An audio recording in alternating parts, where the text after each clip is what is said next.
The subcommittee will come to order. Good morning to everyone. This morning we welcome Chairman Jeninkowski and the members of the Federal Communications Commission as we hold the first in a series of hearings that focus on the National Broadband Plan. In the Economic Recovery Act of 2009, we directed the Commission to prepare a plan to expand broadband access and increase broadband adoption among those who have access to it. Today, the United States stands 16th among developed nations in broadband usage, and for the benefit of our national economy and our quality of life, we simply must do better. The Commission has done a superb job in developing the plan, and I want to commend the members of the Commission and the professional staff who have devoted a year and I know thousands of hours to listening to public comments and carefully constructing the blueprint before us. I think you've truly done a superb job. I'm going to comment this morning on several core recommendations of the plan and then recognize other members. First, I was pleased to observe your proposal to transition the high-cost fund in the Federal Universal Service Fund from supporting exclusively basic telephone service, which is what it does today, to also supporting broadband deployment. The Commission's recommendation very closely tracks the provision in the Comprehensive Universal Service Reform legislation that for the last 4 years I've been working with our committee colleague, Mr. Terry, in order to advance. We've been through a series of discussion drafts, the most recent of which was the subject of a legislative hearing in the subcommittee. Today, universal service monies may not be spent for broadband. Our legislation will immediately allow carriers to use their USF monies for broadband deployment. We also have in our bill a mandate that carriers receiving universal service monies provide broadband throughout their service territories within 5 years of the measure becoming law. The carriers could no longer receive USF monies if they fail to meet this broadband build-out mandate. The Commission's recommendation also targets using the high-cost fund for broadband, and I commend the compatibility of the broadband plan and the legislation that we've placed before the committee. Secondly, I was pleased to note that the plan incorporates the recommendation that we set a high goal for future broadband speeds. Today, the typical broadband service to the home here in the United States is between 3 and 5 megabits per second. In countries like South Korea and Japan, today's data rates for the typical subscriber are far higher, often reaching between 50 and 100 megabits per second. The Commission's plan appropriately sets a goal over the coming decade of delivering to 100 million homes in the United States broadband speeds of at least 100 megabits per second, and I commend you for that. Third, the Commission's proposal for auctioning to commercial bidders the D block of the 700 megahertz spectrum without onerous conditions is commendable. The proceeds from the auction could then be applied to helping first responders purchase and install the equipment that is necessary to bring to fire, police, and rescue agencies nationwide a truly interoperable telecommunications capability. It's essential that when they converge from different localities on the scene of a disaster, that fire, police, and rescue be able to communicate one with the other. We're 10 years beyond 9/11. That capability does not exist on a nationwide basis today. I offer to you my support for obtaining the appropriations that will be necessary in addition to the proceeds from the D block auction in order to complete the build-out of first responder communications equipment. I think that on a matter so fundamental to the nation's security, we will have bipartisan support for the provisions of the money necessary for the purchase of public safety equipment. Finally, I want to commend the approach that you take in your plan to work with television broadcasters to identify the spectrum they now hold, that on a consensual basis could be repurposed for commercial wireless use. Broadcasters who surrender spectrum would receive compensation in exchange for a voluntary spectrum transfer. That, Mr. Chairman, is the right approach. We will soon pass here in the House our bipartisan bill to direct you and the NTIA to conduct a comprehensive inventory of the entire spectrum that could be used for commercial purposes. That inventory will offer a clear path for the next steps in making available adequate wireless spectrum. And that spectrum will be necessary to meet our nation's rising demand for wireless services. You've done an outstanding job in preparing the plan, and we want to thank you for joining us here this morning in order to discuss your recommendations. That concludes my statement, and I'm now pleased to recognize the ranking Republican member of our subcommittee and our partner in so many telecommunications initiatives, the gentleman from Florida, Mr. Stearns. Good morning, and thank you, Mr. Chairman. And let me welcome all the witnesses and let you know how much we appreciate taking your time to come here. It's a very important hearing. We do this regularly, but this is, I think, very appropriate considering we just got the broadband plan from all of you. I have a lot of ideas. I haven't been through the whole plan, and my staff has been through it. We have marked it up and done an analysis. I think all of us would agree that broadband is critical to our economic growth, and certainly the goals outlined in the plan are encouraging. You know, on page 10, it mentions goal number 4, Mr. Chairman, which I think is really exciting to think that every American community should have affordable access to at least 1 gigabyte per second broadband service to anchor institutions such as schools, hospitals, and government buildings. And you mentioned this, but I think all of us in America would not even comprehend what would happen in this country to its productivity and to the innovation and technology if we had 1 gigabyte.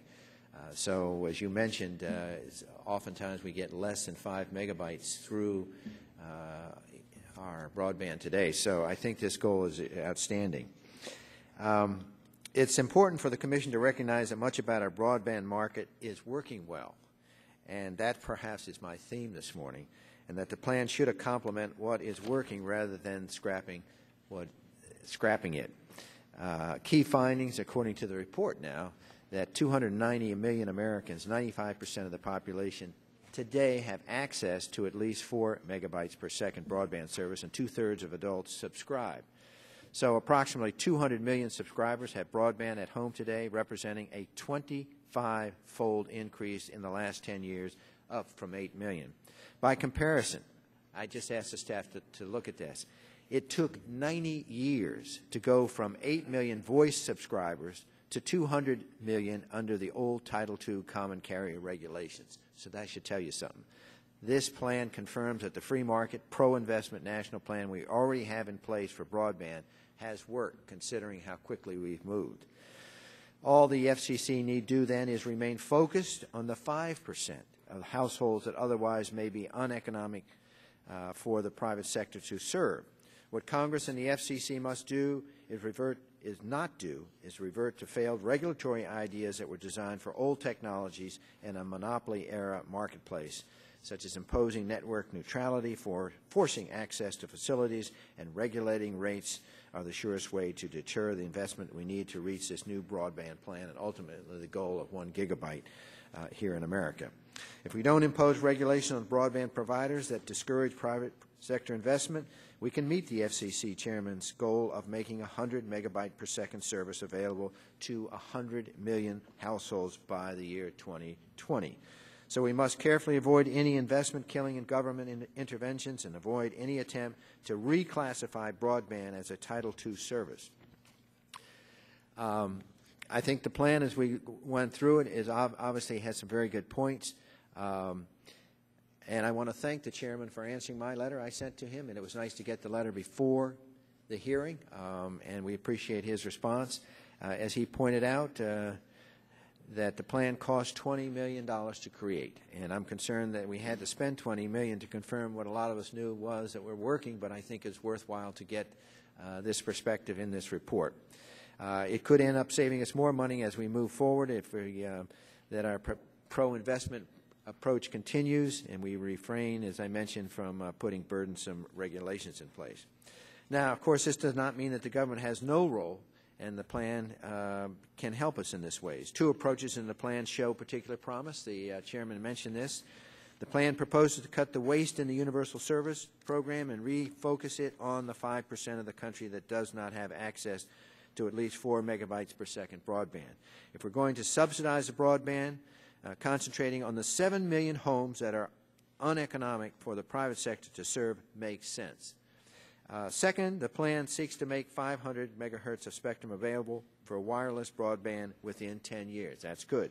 So long as the FCC does not give the spectrum away or rig auctions with conditions, then we'll advance, I think, our broadband goals while generating needed federal revenue.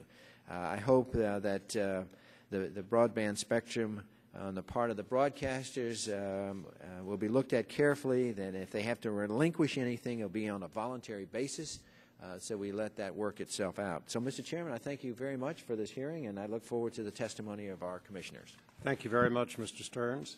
The chairman of the Energy and Commerce Committee, the gentleman from California, Mr. Waxman, is recognized for 5 minutes. Thank you, Chairman Boucher, for scheduling this important hearing. The release of the National Broadband Plan was eagerly anticipated over the last several months, and I'm pleased that the committee is examining its recommendations today. The National Broadband Plan is the most significant and ambitious infrastructure program for America since the interstate highway system. Our competitiveness and prosperity depend on meeting its core objectives. America cannot settle for the second best in the digital age.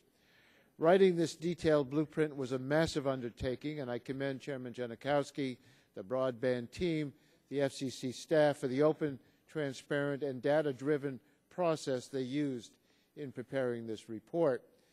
Now comes the hard part. The real test of the plan's success will be in its implementation. Congress, the FCC, and the administration all have a role to play. One important aspect of the plan is the recommendation to enhance public safety by building a new interoperable broadband network. According to the chairs of the 9/11 Commission, quote, the FCC's plan offers a realistic framework to move forward, and we hope that all stakeholders will work with the Commission to refine the plan as needed and make it a reality, end quote. I've asked my staff to begin drafting legislation to implement the public safety recommendations. We'll work in close consultation with Subcommittee Chairman Boucher, Ranking Members Barton and Stearns, and other members of the committee. Significant funding will be needed to effectuate the concepts outlined in the plan, but I believe we must find a way to move forward on a bipartisan basis to meet the needs of the public safety community. The plan identifies a looming shortage of spectrum as a major problem facing the expansion of wireless broadband. Members of the committee will have different ideas about how to address this issue. As we will hear today, the broadband plan makes a series of recommendations for freeing up spectrum. These deserve our serious consideration. As the plan recognizes, there is a pending legal challenge to the Commission's ability to regulate broadband networks. The outcome of that issue could have serious implications for the Commission's ability to protect consumers and implement the plan. Whatever the court rules, the Commission should take the steps it deems necessary to ensure it can implement the plan and to ensure that broadband consumers are protected. There are other key recommendations in this plan. We need to take steps to safeguard consumer privacy, ensure transparent and accurate billing, provide access for disabled Americans, and reform the Universal Service Fund. I hope today's hearing will be only the first in a series of hearings on the future of broadband. We could benefit from additional hearings that will focus on individual aspects of the plan, including creating a public safety broadband network, reforming universal service, improving spectrum policy, providing better access to persons with disabilities, eliminating barriers to deployment, and promoting broadband adoption throughout the country. I look forward to working with Chairman Boucher and other members of the subcommittee as we move forward. I thank our distinguished panel for being here today and appearing before the committee, and I look forward to your testimony. Thank you, Chairman Waxman. The gentleman from Texas, Mr. Barton, ranking member of the Energy and Commerce Committee, is recognized for 5 minutes. I thank the distinguished subcommittee chairman. Would ask unanimous consent to put my entire statement in the record. Without objection. Thank you, Chairman. I'm just going to summarize because we want to hear from you folks on the FCC. First of all, if you have to have a federal broadband policy plan, y'all have done about as good as can be done. But it's kind of like the old movie, The Good, the Bad, and the Ugly. The good news is you say some things that I think need to be said. You try to reform the Universal Service Fund. You try to free up some spectrum, as Chairman Waxman just alluded to. The bad, the worst idea I have heard in years is reclassification. I don't know about anybody else on this committee, but I don't want to regulate broadband like we regulated telephone services in the 1930s. I just don't want to do it, and I don't think the country wants to do it. As far as the ugly part of it, just generically, you know, Mr. Waxman talked about the interstate highway system as an infrastructure program, and he's right about that. If the federal government hadn't decided to do the interstate highway system, we wouldn't have had that type of a system. But 95% of America has broadband. The federal government hadn't had to spend a dime. This isn't a have-not program. This is a find something for the FCC to do that makes sense in the 21st century program. So some of your components are things that I think we can work together on. But overall, you know, as everybody knows, if it's not broke, don't fix it. And y'all are trying to fix something, and in most cases isn't broke. So with that, Mr. Chairman, I would yield back. Again, I want to commend the Commission for working really hard, but you've produced a work product that we can use as a roadmap, but we don't need to reinvent the wheel here. Thank you very much, Mr. Barton. The Chairman Emeritus of the Energy and Commerce Committee, the gentleman from Michigan, Mr. Dingell, is recognized for 5 minutes. Mr. Chairman, I thank you, and I commend you for holding today's hearing. I want to also commend Federal Communications Commission Chairman Genehusky and his team. They've completed a roadmap to ensure broadband reaches every corner of the United States. There are two elements that should be the core of this effort. First, it should focus on promoting broadband adoption. Second, it should establish and address a support mechanism for broadband's expansion into high-cost and underserved areas of the country. I'm pleased that the National Broadband Plan includes chapters on these issues. Nonetheless, I have great concerns about several of the plan's recommendations about spectrum reallocation and competition-based issues. At best, these matters are ancillary to the Congress's intent to expand national broadband access. At worst, they would reinstitute the old policy fights long since satisfactorily settled. In November of last year, I wrote the Commission to express my misgivings about reallocating spectrum from broadcasters to mobile communications providers. Over-the-air broadcasters surrendered nearly a third of their spectrum to facilitate the recent transition from analog to digital signal transmission. Further loss of spectrum can have a very serious adverse effect on the public by limiting consumer choice. With respect to broadband television, this potential outcome would also reflect a marked weakening of the long-cherished principles of diversity and localism. My father and I have defended these since the Commission's establishment in 1934. Before considering whether, if, or how to reallocate frequencies used for television, it behooves the Commission to work with NTIA to complete a comprehensive spectrum inventory, such as the one mandated by H.R. 3125, the Radio Spectrum Inventory Act. I consider this a necessary predicate for the Congress's consideration of the National Broadband proposal to grant the Commission the authority to conduct spectrum reallocation incentive auctions. I have also serious apprehensions about the plan's chapter on competition issues. This chapter is an unpleasant reminder of old arguments from the 90s. At that time, the Commission required that local companies should make their networks available to all manner of carriers at below-market prices. This so-called unbundling resulted in a glorious mess. My colleague, Mr. Billy Tozan, and I moved legislation through the House to eliminate unbundling requirements with respect to carriers' investment in broadband facilities. The Senate, as it is unfortunately oft wont to do, did not pass this eminently sensible legislation.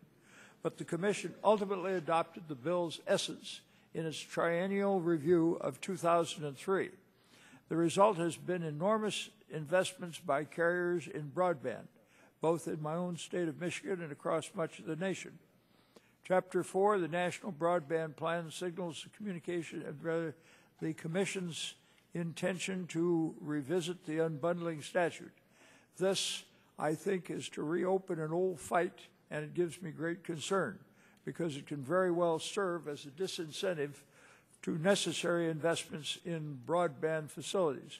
In conclusion, Mr. Chairman, I would like to remind the witnesses today that the Congress is the sole progenitor of the Commission's authorities. To quote Sam Rayburn, if the Commission it remembers it works for us, everything will turn out fine. In keeping with the sentiment and concerns I've just articulated, I respectfully suggest that the Commission stay focused on the Congress's simple goal of ensuring that broadband is accessible and affordable to all Americans, rather than to seek to rehash old and unproductive policy debates and to start counterproductive fights which are quite unnecessary. Mr. Chairman, I thank you for your courtesy. I ask unanimous consent to submit letters to the Commission to finish out the questions that we will need to ask today, and I yield back the balance of my time. Thank you very much, Mr. Dingell. The record of this hearing will remain open for members to submit additional questions in writing to members of the FCC. The gentleman from Illinois, Mr. Shimkus, is recognized for 2 minutes. Mr. Chairman, I think Mr. Upton here was prior to my time. All right. I'm sorry. Mr. Upton, you're recognized for 2 minutes. Thank you, Mr. Chairman, and welcome, Commissioners. It's good to see you. The trend in telecommunications sector is towards development of advanced technologies and increased competition. Deregulation has successfully promoted investment, innovation, and more competition, benefiting consumers to no end. 95% of Americans now have broadband and more than one choice of carrier. That statistic, along with more than $100 billion recently invested in the infrastructure, speaks for itself. So as Mr. Barton said, not only if it ain't broken, don't fix it, so as it works, let's not break it. It's clear to me that as the level of competition in the market increases, the amount of government regulation should decrease. And I would hope that we all could agree that markets, in fact, have done a better job of protecting consumers than the regulators do. And in a competitive market, we should permit market forces to work and not interpose government regs between providers and consumers. All that does is impede the competition that we all want to see. I applaud your goal of providing 100 million homes with access to 100 megabytes per second broadband by 2020, and I believe that we can do that without regulation. The level of deployment will only come, however, with the continued robust investment by the private sector. And I would agree with Chairman Dingell that the FCC, for example, the FCC requirement to carriers to unbundle their fiber, that goal will not be met by this legislative body. Don't change the rules after investments have been made. Don't put up roadblocks to new investment.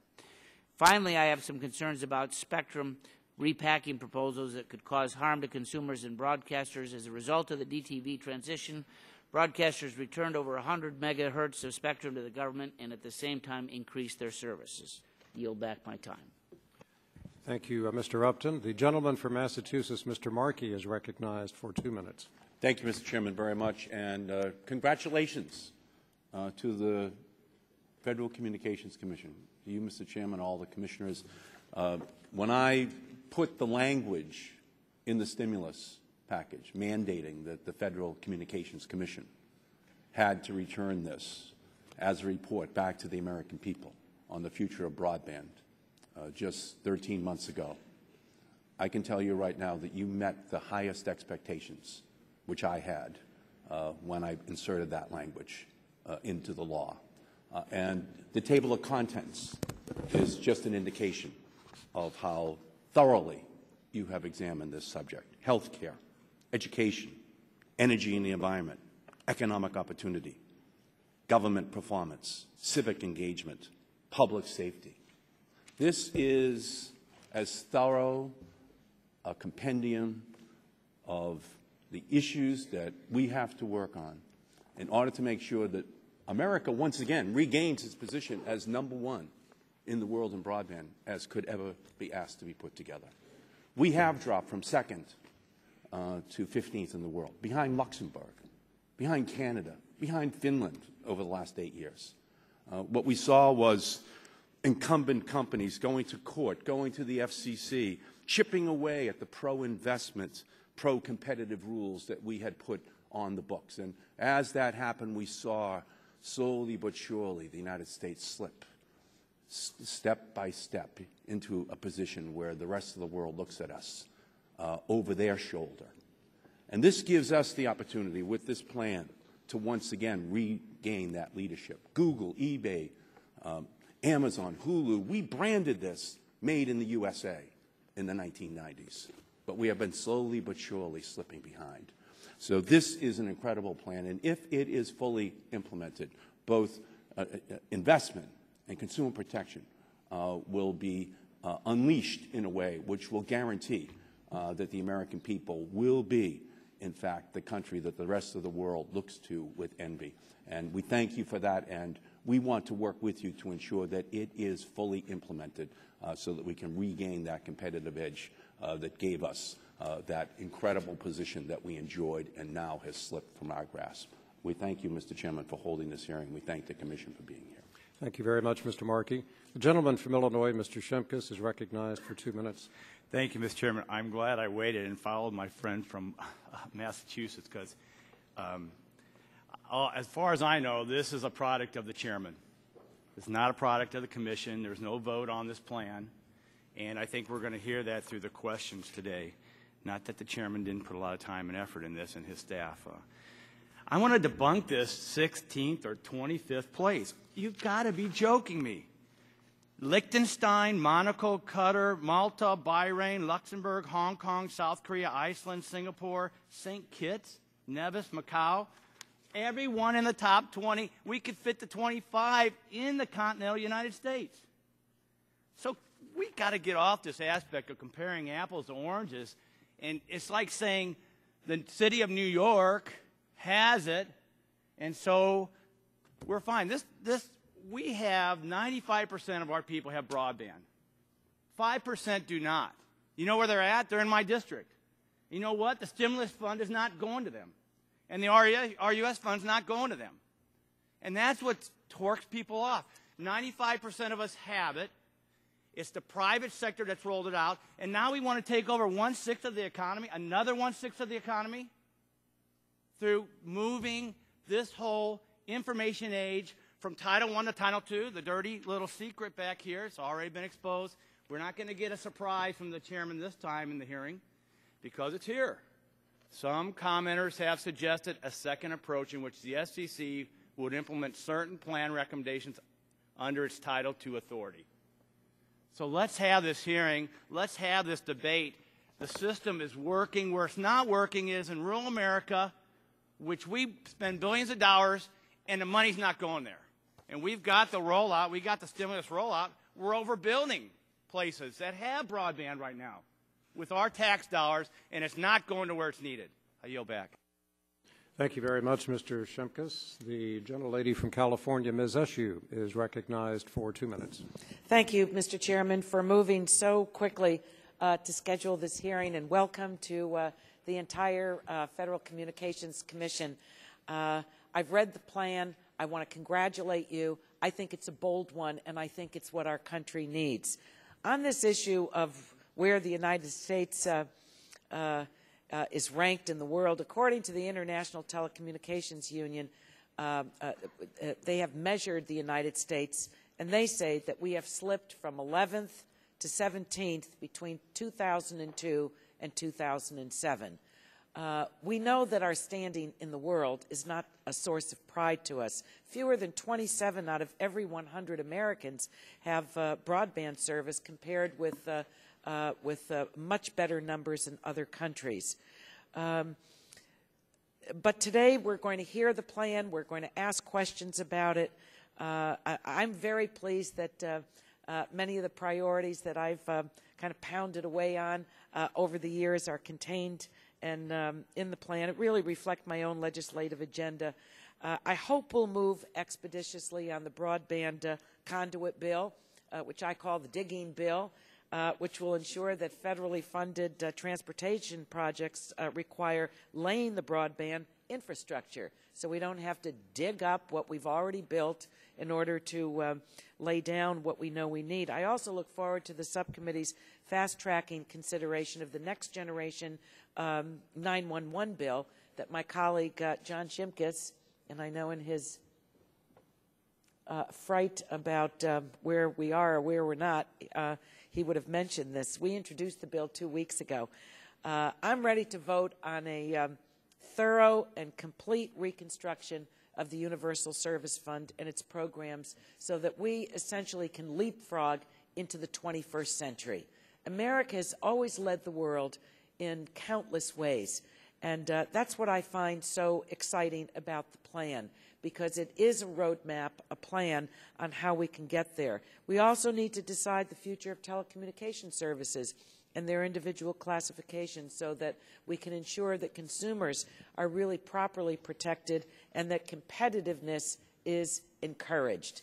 No matter who I meet with, they're always for competition unless it cuts in some way to the competition that that they have a total hold on. We need an aggressive agenda, as I said, because the United States really lags badly. So I look forward to hearing from each one of the commissioners.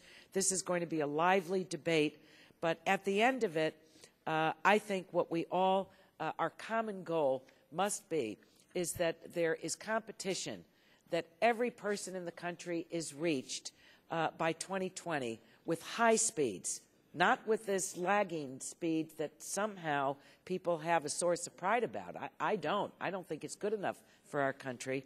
And I look forward to working with everyone to accomplish this for our country. So thank you for a job well done. It's broad, it's visionary, and it's bold. I think it's exactly what we need to be talking about. Thank you. Thank you very much, Ms. Eshoo. The gentlelady from California, Ms. Bono-Mack, is recognized for 2 minutes. Good morning, Chairman Boucher, Ranking Member Stearns, and Commissioners. I, too, would like to thank the FCC for its hard work on the National Broadband Plan. It is clear that a great deal of effort and thought went into this endeavor. As I review the text, I see some real opportunities for the committee and the Commission to work together to increase investment and opportunity. In a general sense, I believe that the plan's approach to spectrum use and universal service are quite promising. Further, I believe most of us would agree that the goals of the plan are admirable. After all, who among us doesn't want to facilitate capital investment and increase their constituents' access to broadband? However, like the broadband plan, members of Congress also have goals.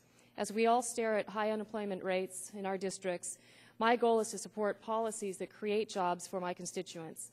Therefore, I have to question portions of the plan that seem to imply the need for a heavier government hand. I personally remain unconvinced that a sector of our economy, which is continuing to attract capital investment and reach more American households, is in need of more government interference.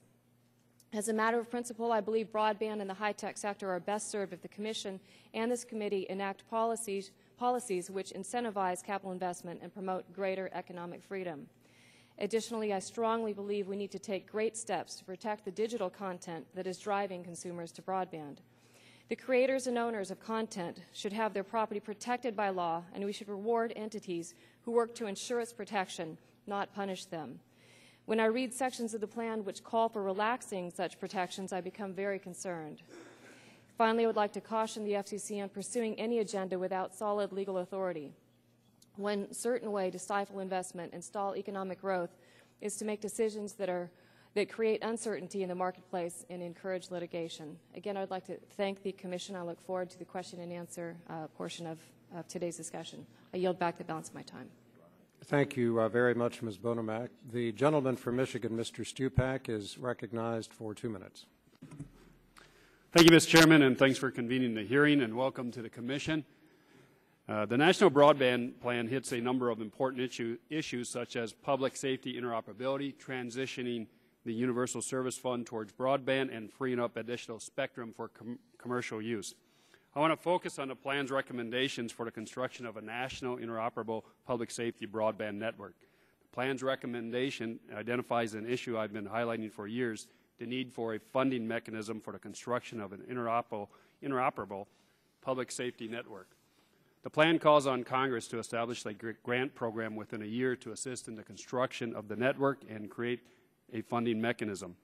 If the FCC is intent on moving forward with auctioning the D-block spectrum for commercial use, we should use 100% of those funds as a down payment on building this network. The FCC has recognized the need for public funding, provided an analysis of the capital expenditure costs of the network and projected ongoing maintenance costs. Now Congress must act. Congress must act to establish a long-term funding mechanism that pays for the maintenance costs of the network and ensure that it covers all Americans. Mr. Chairman, again, thanks for holding this hearing. I look forward to discussing with the Commission how we can move forward on the public safety provisions as well as other provisions in national broadband. And if we have time, a question or two, hopefully we'll be allowed to ask a few questions on the FCC Collaboration Act that we've introduced to bring a little sunshine so we can do our job quickly, more efficiently, and more effectively, and protect the public interest. Thank you. Thank you, Mr. Stupak. The gentlelady from Tennessee, Ms. Blackburn, is recognized for 2 minutes. Thank you, Mr. Chairman. I appreciate the hearing, and I want to welcome the Commission. We're so pleased that you are here. Needless to say, we have all been following what you have done with the broadband plan, and we are anxious to have a discussion with you. A couple of quick points. Among my biggest concerns with the broadband plan is how these recommendations will affect private investment, innovation, and jobs creation. And because of this, I really am anxious to drill down a little bit deeper with all of you. You all know my district in Tennessee and know our creative community there and their continued expression of concerns with the availability of broadband. And in this vein, Chairman Janikowski, I agree with Chairman Barton on this. I was hoping for stronger and more definitive language closing the door on reclassifying broadband under Title II. And instead, I have really found the language to be ambiguous, and I am hopeful that we're going to see some changes there, or could see some changes there. Again, investment is a concern that I have. And as we all know, a reclassification to Title II is nothing more than a stepping stone for implementing net neutrality, which I believe would be detrimental to a thriving telecommunications industry. And before I yield back, I also want to flag for each of you a concern over what I think is a kind of a pretty toothless effort in the plan to curb copyright infringement. And I applaud your acknowledging the illegal distribution of copyrighted content being a problem, but I am anxious to get your thoughts on how we can put a little bit more heft behind that and continue to protect the innovations of those that are bringing next generation technologies and uses about, and also of our creative community. And I yield back. Thank you very much, Ms. Blackburn. The gentleman from Pennsylvania, Mr. Doyle, is recognized for 2 minutes. Thank you, Mr. Chairman. I'll be brief. I was always taught that if you fail to plan, then you plan to fail. And looking over the broadband plan, I have to say congratulations. You all have passed. There's a lot of policy goals outlined in the plan. It sets the FCC on a bold plan of action, and it gives us in Congress a few things to do also. I'm not going to run down a laundry list, but I think that the plan to promote competition is much needed and well received. Competitors need access to wires and spectrum in order to deliver more affordable and more innovative services. Additionally, the plan for Universal Service Fund reform is well thought out. I hope that the Commission also takes this up as soon as possible, even without a new bill out of Congress. Chairman Janikowski, you have a lot to be proud of in this plan, and I want to congratulate you and your team for their hard work, and I yield back. Thank you very much, Mr. Doyle. The gentleman from Alabama, Mr. Griffith, is recognized for 2 minutes. Thank you, Mr. Chairman. I ask unanimous consent to submit my opening statement for the record. Without objection. Just a few comments. I never thought I would ever see the FCC commission. 15 years ago, I found an FM frequency and put it up for public notice. And 7 years later, we got it on the air. So you can see that I'm not pro-regulation. But I do believe that the report is done with a good heart and with the American people in mind. I recognize that the competition that exists in the marketplace today has accomplished a great deal, and I hope that as we go through these hearings, and I'm sure the debate will be spirited, I hope we have in mind that there's not a whole lot we can do to improve what has been done or in the spirit of what has been accomplished by private industry and investment. It's been significant. So I appreciate you being here and look forward to the discussion. Thank you, Mr. Chairman. I yield back. Thank you, Mr. Griffith. The gentlelady from California, Ms. Matsui, is recognized for 2 minutes. Thank you very much, Mr. Chairman, and thank you for calling today's hearing. I'd also like to thank Chairman Janikowski and the other commissioners for being with us today and for their work on the National Broadband Plan. I'd also like to commend the FCC broadband team for their hard work and thoughtfulness in crafting a bold and visionary plan. Though no plan of this magnitude is perfect, this plan demonstrates American leadership and will serve as a blueprint for the world to follow. I'm particularly pleased that the plan aims to close this nation's digital divide by recognizing the fact that millions of Americans, particularly in such economic times, simply cannot afford the high cost of broadband. Last September, I introduced the Broadband Affordability Act that would expand the USF Lifeline Assistance Program for universal broadband adoption to help ensure all Americans living in urban, suburban, and rural areas have access to affordable broadband services. I applaud the FCC for including my proposal as a central recommendation to increase broadband adoption rates among lower-income households in the National Broadband Plan. In doing so, we'll take a major step towards closing the digital divide, and I look forward to working with my colleagues and the FCC to make this a reality. The plan also recognizes the importance of allocating more spectrum into the marketplace and ways to improve our nation's education, infrastructure, healthcare, public safety systems, as well as our anchor institutions, and promoting competition in our economy. The plan recognizes the critical role that broadband plays in moving our nation toward a more sustainable path of greater energy independence and efficiency by including a series of recommendations to modernize our nation's smart grid. I plan to introduce legislation in the coming weeks that will complement many of the FCC recommendations on smart grid, so this nation can promote a smarter electric grid that empowers consumers to make choices that can save us energy and can save them money. I'm looking forward to working with my colleagues and the Commission on overseeing and implementing many of the important initiatives recommended in the National Broadband Plan.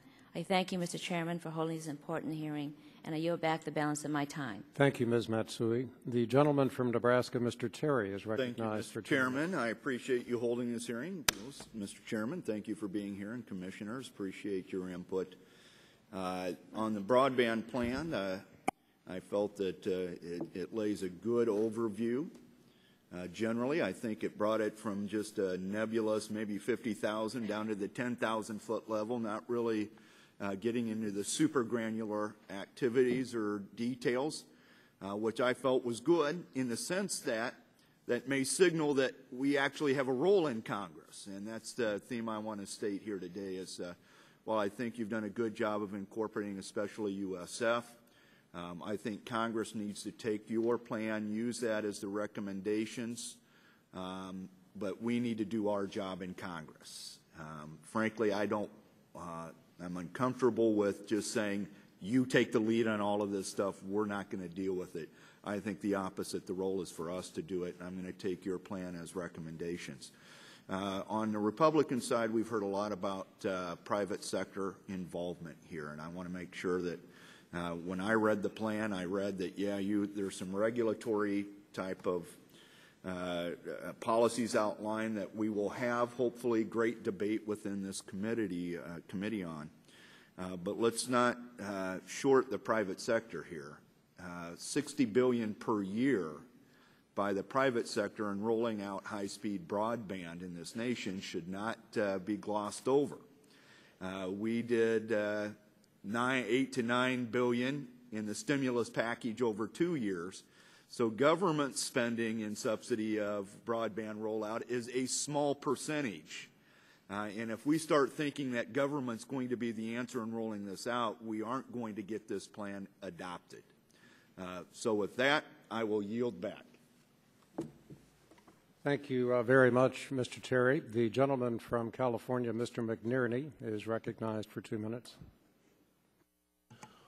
Well, I want to thank you, Mr. Chairman, for convening this important and timely hearing, and I want to commend the Commission for your hard work on this. This is a pretty comprehensive plan. You've worked hard. The plan clearly includes many important issues, but I'm only going to be able to focus on a couple of them. A large part of my district has been severely hit by the economic downturn, and promoting job creation is my highest priority. It's significant that many of the companies in the telecommunication industry are still expanding, and even in the economic downturn. So there's something here that we want to capitalize on. I'm very excited by the job growth creation potential that implementing this plan can produce, and vigorous investments by private sector coupled by sensible policy will clearly benefit our entire nation. And finally, I'd like to ask the commissioners to discuss briefly the issues pertaining to spectrum allocation and special access. And with that, I yield back the balance of my time. Thank you very much, Mr. McNerney. The gentleman from Michigan, Mr. Rogers, is recognized for 2 minutes. Thank you, Mr. Chairman. I hope we get to some resolve here of where we're going. And I think Title II reclassification is dangerous at best. Just the fact that this plan exists has put a shiver of cold in the investment community about where we go in broadband development. We often want to talk about what has made America great. It wasn't the United States Congress. It wasn't the executive branch. It was private entrepreneurs putting capital at risk and making things happen.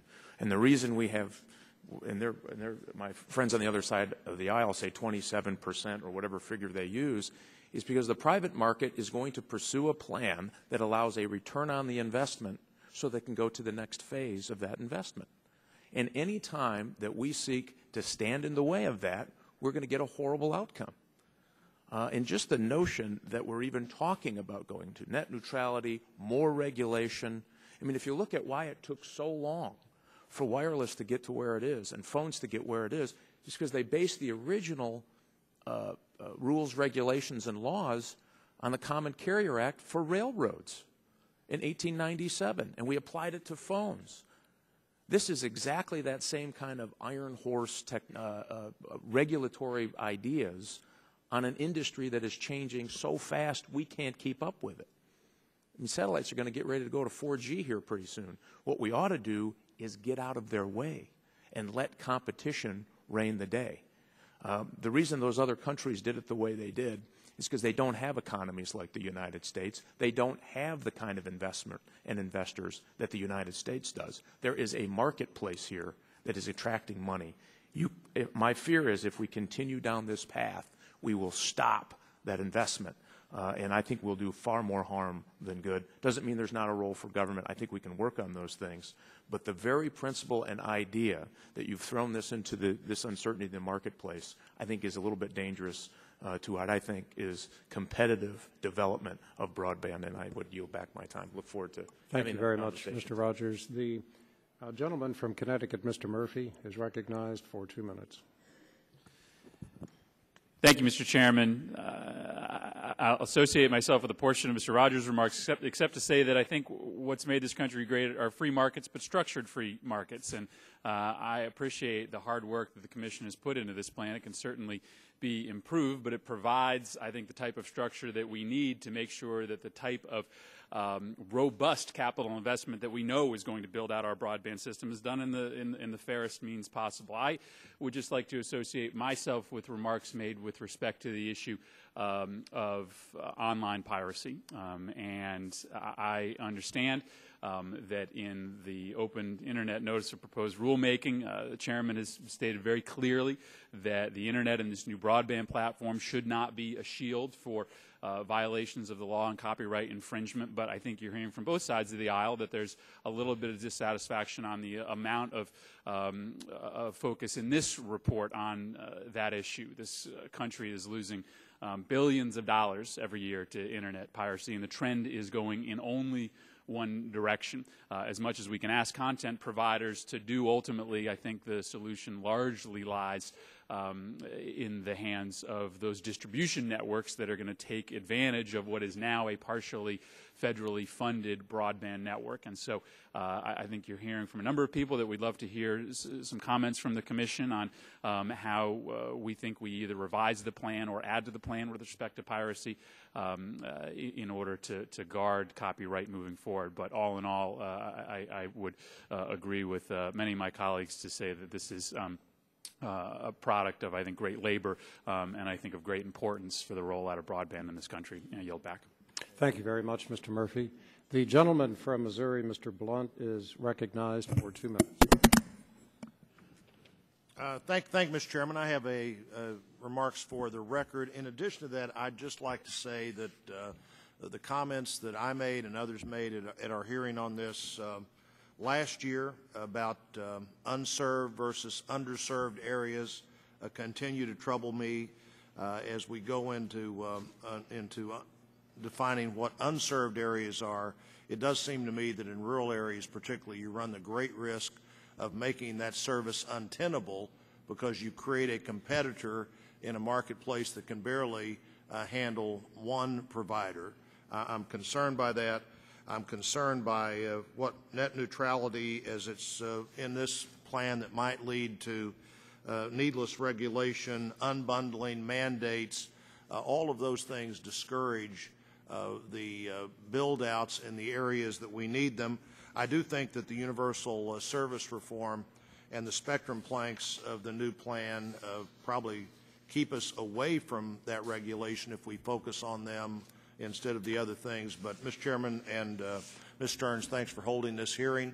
I hope that we do become vigorous and active partners with the Commission as you now look at the work product you put before us, and that we don't make the kind of mistakes that slow down the great expansion that we've had in broadband over the last few years. And I yield back, Mr. Chairman. Thank you very much, Mr. Blunt. The gentleman from North Carolina, Mr. Butterfield, is recognized for 2 minutes. Thank you, Mr. Chairman. I, too, want to thank you for convening this hearing and thank the 5 commissioners for coming forward today to have this conversation with all of us. I, too, have a copy of the plan. I must concede that I have not read every word of it, but I certainly plan to. It is a very comprehensive plan, and I want to thank you for your work. From what I can understand, the plan states that 95% of households in America do indeed have access to broadband, while 5%, 1 out of 20, do not. Well, my district in eastern North Carolina, the rural district that I represent, is home to many of those households who are without very basic access to broadband. with commerce, education, and communication being just a few of the everyday tasks that are moving online, those who cannot access broadband become further disenfranchised and unprepared for achieving a successful and productive life. It is particularly important that efforts be focused on connecting the unconnected first, so that students, teachers, job seekers, and others like those in my district have the opportunity to play on equal footing. Less densely populated, economically depressed areas like much of my district are no less in need of access to quality broadband and are certainly no less deserving. I hope we can build on the plan's goals and recommendations. The National Broadband Plan enumerates 6 long-term goals with hopes of achieving them by 2020. The goals are indeed very ambitious, but certainly achievable so long as government moves quickly and responsibly to update its communications policy framework while partnering and empowering private industry to robustly invest in network expansion and improvements. I would like to note the extraordinary private investments made to building the networks we use every day. As Congress and the FCC move forward, it is important we take that investment into account when crafting policy around the goals of the plan. For example, between 2006 and 2008, AT&T, a very responsible corporation, invested more than $1.2 billion in my state of North Carolina in an effort to enhance and improve our networks. Increased regulations and mandates on the companies that built these networks with their private dollars may not be the best way to achieve the goals of the plan. So it's critical, in closing, that policymakers and regulators work in concert. That's the key word, work in concert with private industry when drafting those policies. Thank you for your indulgence, Mr. Chairman. I yield back. The gentlelady from Colorado, Ms. DeGette, is recognized for 2 minutes. Thank you very much, Mr. Chairman. I'll put my full statement in the record. I just want to mention a couple of things. I agree with my colleagues that this National Broadband Plan is a comprehensive and it's a forward-looking document, and I strongly share the goals. I want to raise just a couple of issues. The first one is cities like Denver, which is my district, are often the first to get access to the first communications technologies, but access alone is not enough. What we have to remember as we go forward is that broadband also has to be affordable for low-income Americans, many of whom live in urban areas like my area and who have seen a real divide, even though broadband is accessible in urban areas. The second issue I want to mention is the conflicts with existing uses that we're going to have to resolve. The broadband plan recommends allocating new spectrum to satisfy consumer demand for wireless data networks. And this could provide important benefits, but it also raises questions about how, if a significant transfer of spectrum to broadband is needed, we can accomplish the objective in the fairest way to existing spectrum uses. And so this is one of the questions that I hope that we can explore today. I want to just mention 2 other aspects of this plan that I'm very pleased to see. The first one is the emphasis on health IT, which is going to be very important as we move forward with our new health care plan in this country, and which we've seen in my district with Denver Health, how much health IT can help with patient outcomes and efficiency. Secondly, I'm very pleased to see some mention of expanding a national smart energy grid. I think a smart grid is going to be very important as we get independent from foreign oil and develop alternative energy. And with that, Mr. Chairman, I will yield back. Thank you very much, Ms. DeGette. The gentlelady from Florida, Ms. Castor, is recognized for 2 minutes. Thank you, Chairman Boucher, for calling this hearing, and thank you, Chairman Janikowski and the entire FCC for your work on the National Broadband Plan. You've given us a lot to consider, and there are many competing interests here, but I think our overarching goal must be to ensure that all Americans have access to broadband and the many benefits that the technology has to offer. And whether we live in big cities and urban areas or small rural towns, whether we're rich or poor, black or white, broadband holds so much promise. And it appears that the National Broadband Plan is a commitment to finally getting everyone on board and ensuring that we are a nation that is united by the most important technology since the invention of the telephone. So we must continue to modernize and innovate. I'd like to direct your attention to a couple of the proposals that are particularly important to the hardworking families in my state. First, the Universal Service Fund. Florida historically has paid a lot into it and hasn't gotten much back. So I'd like to hear how the broadband plan will correct this past discrepancy. Do you have a commitment to the use of spectrum for low-cost wireless service in communities where affordability remains a high barrier to broadband use? I know there are a lot of students and teachers and older folks who will need our help accessing this vital technology. The E-rate program should be robustly funded in order to ensure that schools and libraries have access to affordable broadband, including wireless connectivity. Reform of the universal service fee must address these issues going forward. Second, a public safety network is indispensable to the functioning of our communities in an emergency. And in Florida, hurricane season is just around the corner. That means our first responders will be on high alert should a big storm knock out power and wreak havoc on our coastal communities. There's a lot of debate as to whether a dedicated block of spectrum would serve our first responders better than a shared network, and I'd like to hear more on this proposal.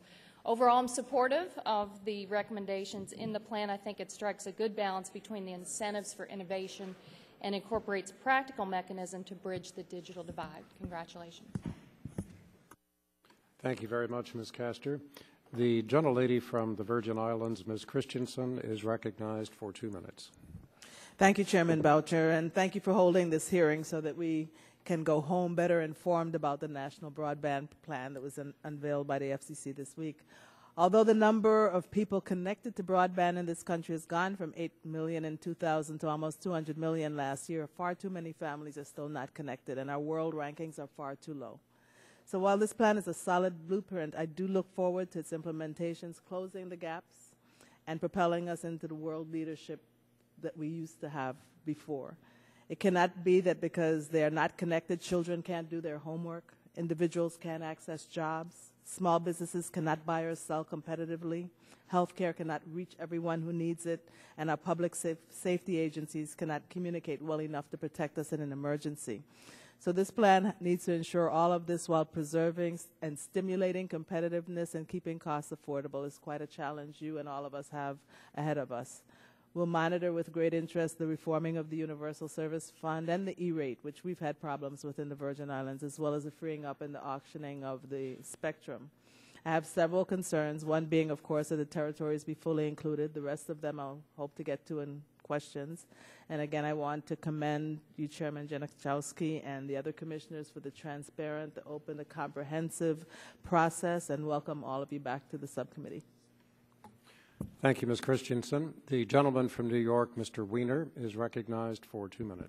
Thank you very much, Mr. Chairman. I want to welcome members of the Commission here and express the gratitude of our committee for the work that went into this report. I want to associate myself with the remarks of Mr. Markey, and I do want to just make a brief mention of my good friend, Mr. Shimkus, and his remarks.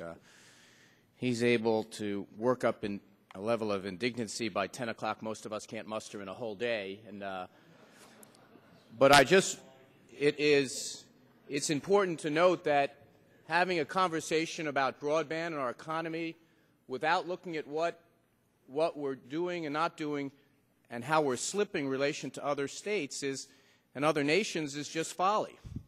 You know, we have learned with our history with the Internet and technology, it's a great job producer for us. It's a way we keep our competitive advantage.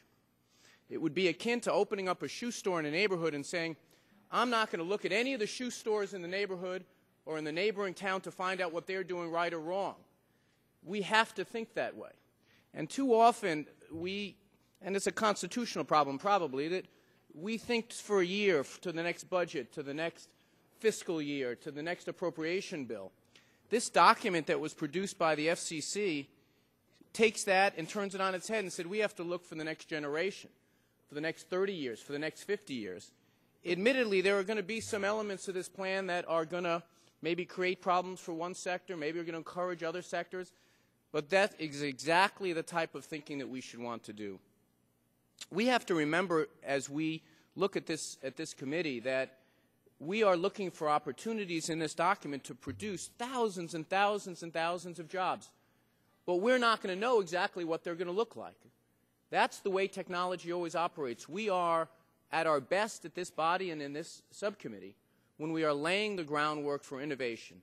The FCC has done it, and I want to thank you very much for setting us on this path. We are going to change a lot of words in this document, and we're going to make some amendments to it, and we're going to find our own way, as the legislature often does. But as a blueprint, you've really scored, and I want to express the gratitude of our country for your doing so. Thank you very much, Mr. Weiner. The gentleman from Ohio, Mr. Space, is recognized for 2 minutes. Thanks, Mr. Chairman, for holding this hearing. I'd like to thank Chairman Janikowski and the commissioners, along with their staff, for a lot of hard work. I know a lot of people have been working very hard around here lately, but I don't know that anyone has matched the work that you and your teams have put in, so thank you. There are a lot of exciting and I think forward-thinking aspects to the National Broadband Plan that you've prepared, and I'd like to highlight 2 areas of interest that I believe will benefit the constituents that I represent back in Ohio. First, I'm delighted to see that the plan proposes to transform the existing high-cost Universal Service Fund into the Connect America Fund that will support broadband networks. As stated in the testimony before us this morning, 95% of Americans have access to broadband, and while that's obviously very impressive, we still have a lot of work to do to cover that 5%, many of whom live in rural districts and have no options when it comes to broadband. Many of those people are my constituents in southern Ohio, and transitioning the high-cost fund to explicitly support broadband deployment to rural areas will be a tremendous help to the residents of Appalachian Ohio. Second, I'm encouraged to see the plan's recommendations on expanding the FCC's rural health care pilot program. In 2007, the Southern Ohio Healthcare Network was successful in obtaining a pilot program grant to build a fiber optic network across about 12 counties to connect healthcare facilities. This has paved the way for further broadband expansion in the region, and at present we're attempting to leverage this previous investment to deploy broadband, actually middle-mile fiber, to 34 counties in southern Ohio that, again, in many places have no options. Success breeds success, and we must strengthen the rural healthcare pilot program by making it permanent, as the plan suggests, and by permitting for-profit entities serving vulnerable populations to be eligible. I stand ready to assist on this front. And in closing, I reiterate my support for the goals addressed in the plan, and I very much look forward to working with the Commission, and my colleagues here in Congress, and industry partners to realize our nation's broadband potential. Thank you, and I yield back. Thank you, Mr. Space. The gentleman from Illinois, Mr. Rush, is recognized for 2 minutes. Thank you, Mr. Chairman. Mr. Chairman, I thank you for conducting this hearing, and I welcome the Chairman of the FCC, Chairman Janikowski, and the other commissioners. And I want to join with my colleagues in congratulating you on a job well done. As members of Congress, we have seen far more than our fair share of plans before, and that have promised us the sun, the moon, the stars, and celestial bodies seen and unseen, known and unknown, but very few have been heralded so highly as this plan and its promises to enhance America's ability to improve the life choices of her people and to maintain her status as a global leader. While I may sound a bit skeptical about this plan, I'm really not. Much of it sounds good on paper and certainly makes for good and polished sound bites. I understand the power of new communication technologies and the importance of innovation in linking people and communities, increasing commercial efficiencies and worker productivity, saving our precious energy resources, as well as the opportunity to heal the sick and safeguard public safety. The promise of widespread broadband access is of immense importance to our nation. The unique opportunity we're presented with at this moment in history is unprecedented, and I want to ensure that Congress and the FCC steps up to the plate to serve the best interests of the American people.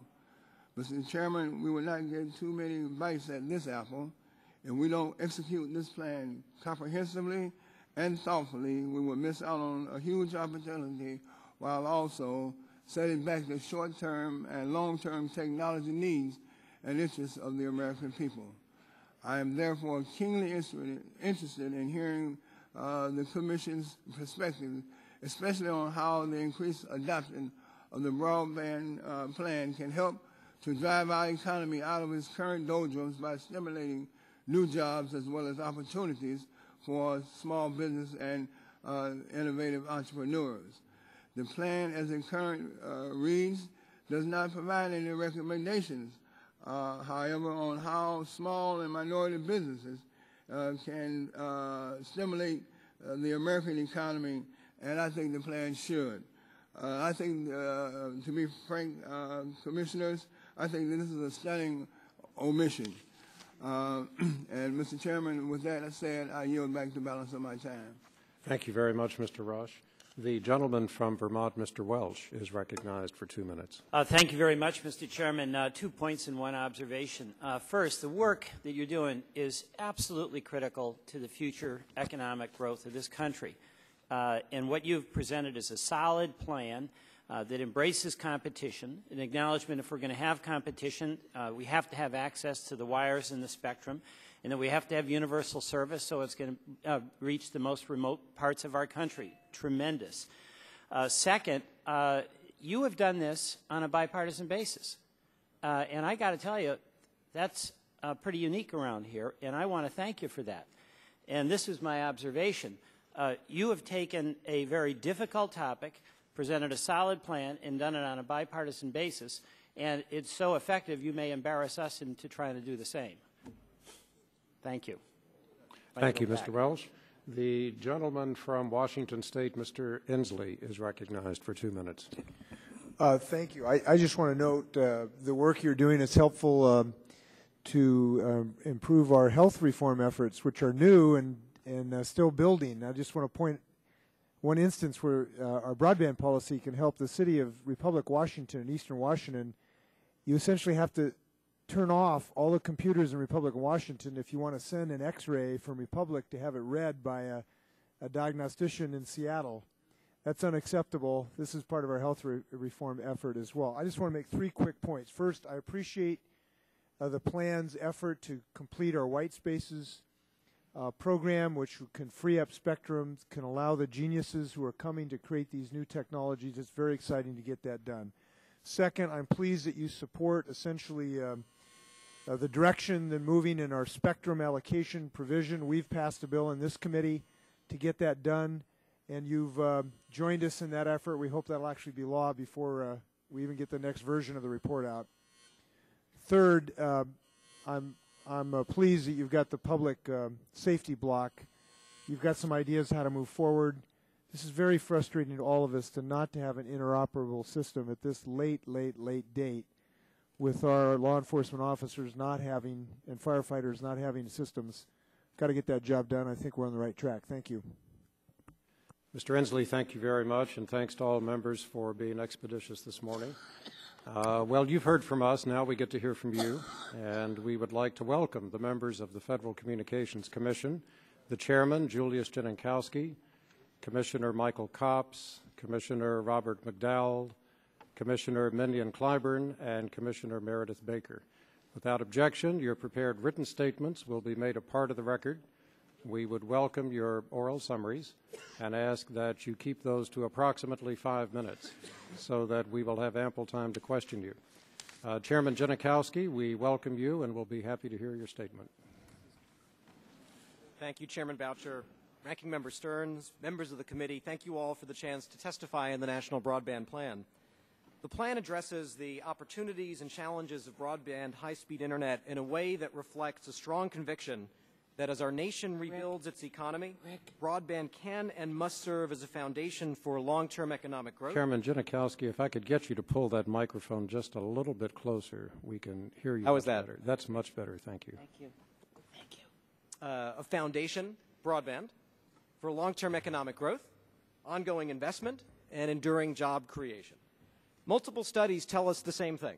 Even modest increases in broadband adoption can yield hundreds of thousands of new jobs. A broad array of people throughout the ecosystem, investors, entrepreneurs, business leaders, labor leaders, consumer advocates, and others, agree that if the U.S. has world-leading broadband networks, we'll see a powerful new wave of innovation in business and job creation here at home. The title of one recent op-ed written by the CEO of a major American technology company said it well: fix the bridges, but don't forget broadband. Now, we have real work to do to seize the opportunities of broadband. The status quo is not good enough. Notwithstanding the many positive and even exciting developments in the U.S. around wired and wireless broadband, our country is not where it should be or needs to be to maintain our global competitiveness in this rapidly changing world. First, the U.S. is lagging globally, as several studies show, as low as 17th in one broadband survey and 40th out of 40 among countries surveyed in the rate of change of innovative capacity. That tells us that other countries are improving faster than the U.S. Second, certain communities within the U.S. are lagging. Rural Americans, low-income Americans, African Americans, Hispanic Americans, seniors, tribal communities, Americans with disabilities. For these groups, adoption rates are much lower than the 65% national average, which is itself much lower than other countries, and much lower than what we would tolerate for vital infrastructure like electricity or telephones. Altogether, 93 million Americans are not connected to broadband at home, including 13 million children, and 14 million Americans do not have access to broadband where they live, even if they want it. That's too many. Third, the costs of digital exclusion grow higher every day. Several years ago, not having broadband could have been thought by some to be simply an inconvenience. Now broadband access and digital literacy are essential to participation in our economy and our democracy. As I believe Congress anticipated when it directed the FCC to prepare a national broadband plan, the plan the FCC has submitted is a plan for action and a call to action that these times require. The terrific FCC staff and broadband team have produced a plan that is as strong as it is non-ideological and nonpartisan. It was the outcome of an extraordinary process that has been unprecedented in so many respects. Unprecedented in its openness and transparency, in the breadth and depth of public participation, in its professionalism, and in its focus on data and analytical rigor.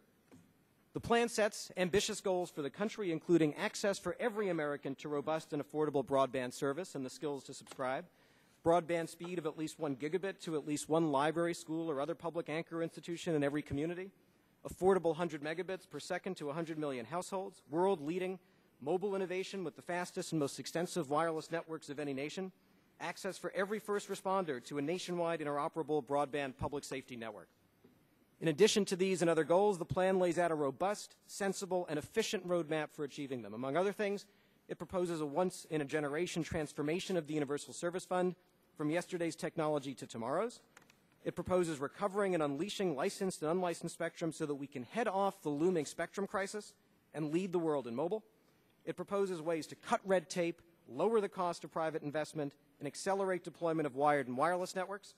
It proposes initiatives to foster vibrant competition and empower consumers. It proposes a roadmap to tackle vital inclusion challenges so that everyone everywhere can enjoy the benefits of broadband. And it proposes ways in which broadband can be deployed to help solve many of our nation's challenges, including education, healthcare, energy, and public safety. I'm heartened that a broad array of companies, as well as nonprofits, consumer and public interest groups, have voiced strong support for the plan. If I may read what John Chambers, CEO of Cisco, wrote in Business Week, "The vital communication systems that make our economy work and serve as a platform for business innovation and social interactions are second class. Sadly, many of us have accepted that. It's time to overcome our broadband complacency. The National Broadband Plan sent to Congress by the FCC is critical to our economic and national security. Without a plan, we simply cannot compete. I believe the plan will deliver extremely significant economic and fiscal benefits over time, as broadband is harnessed for job creation and new investment. I believe the plan is fiscally prudent, respecting the primacy of private investment and identifying opportunities for billions of dollars in spectrum auctions. As we move forward, I look forward to working with members of the committee on the broadband plan and on all ideas to unleash the power of broadband, a technology with the greatest potential since the advent of electricity to advance our economic and social well-being to the benefit of all Americans." Thank you, Mr. Chairman. Thank you, Chairman Janikowski. Commissioner Cobbs. Good morning, and thank you, Chairman Boucher, Ranking Member Stearns, members of the subcommittee, for having us up here today to discuss the National Broadband Plan. This is something, as many of you know, that has been near and dear to me for the almost 9 years that I have been at the Commission. I had long lamented our nation's lack of a broadband strategy in a competitive world where other nations were leaving us in their competitive, in the digital dust. Now that's changed. We've got a roadmap. We've set our compass on due north. We know where we want to go, and we're setting off down that road. At last, we begin to walk the broadband walk. We head down this road not because broadband is some technophile's dream or some cool new tool, but because of the dawning realization that high-value broadband is the great enabler of our time. This technology infrastructure intersects with just about every great challenge confronting our country today: jobs, business growth, education, energy, the environment, international competitiveness, health care, overcoming disabilities, opening doors of equal opportunity, news and information, and our democratic dialogue. There is no solution to any of these challenges that does not have a broadband component to it. Now we understand. So it was music to my ears when Congress called for the development of a national broadband plan. Under the visionary leadership of Chairman Janikowski and with the hard work of an impressive FCC team, and in the most open and transparent process I have witnessed at the Commission, we now have a plan with clear objectives and a considered strategy aimed at ensuring that everyone in this country has equal opportunity in this new digital age, no matter who they are, where they live, or the particular circumstances of their individual lives. Foremost among our charges is digital inclusion. Every one of our citizens must have access to this enabling technology in order to participate fully in 21st century life. You won't get a job without it. You won't be safe without it.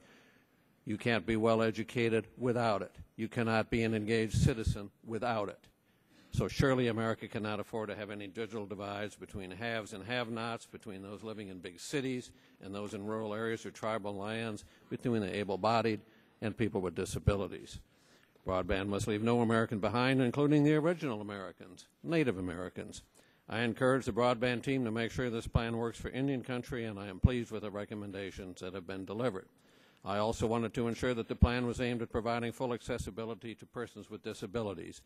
These are folks who ask nothing more than an equal shot at being fully productive citizens, and broadband can make that so much more achievable if we get it to them.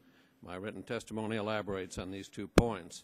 Let me also very quickly say how pleased I am that the plan addresses the need for better research and development efforts in our society, and of course pleased about the public safety plan, which we will talk about.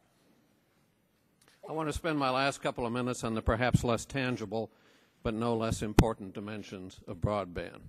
As our information infrastructure begins to migrate online, we become increasingly dependent upon broadband for news and information, for our civic engagement, for our democratic dialogue.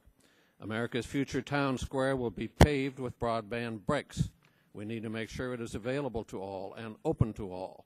With high-speed internet, those who are connected can have the world at their fingertips. For the unconnected, it's beyond their reach. An increase of technology does not by itself, however, guarantee a more informed citizenry. Neither does just hooking everybody up to broadband. A well-connected nation does not equate to a well-informed nation without significant effort. Put another way, a nation connected but not informed or civically engaged is about as useful to democracy as a plugged-in lamp with no light bulb. I believe that our country's democratic dialogue will suffer if the same harms that have been inflicted upon traditional media are allowed to undercut the potential of new media in the digital age.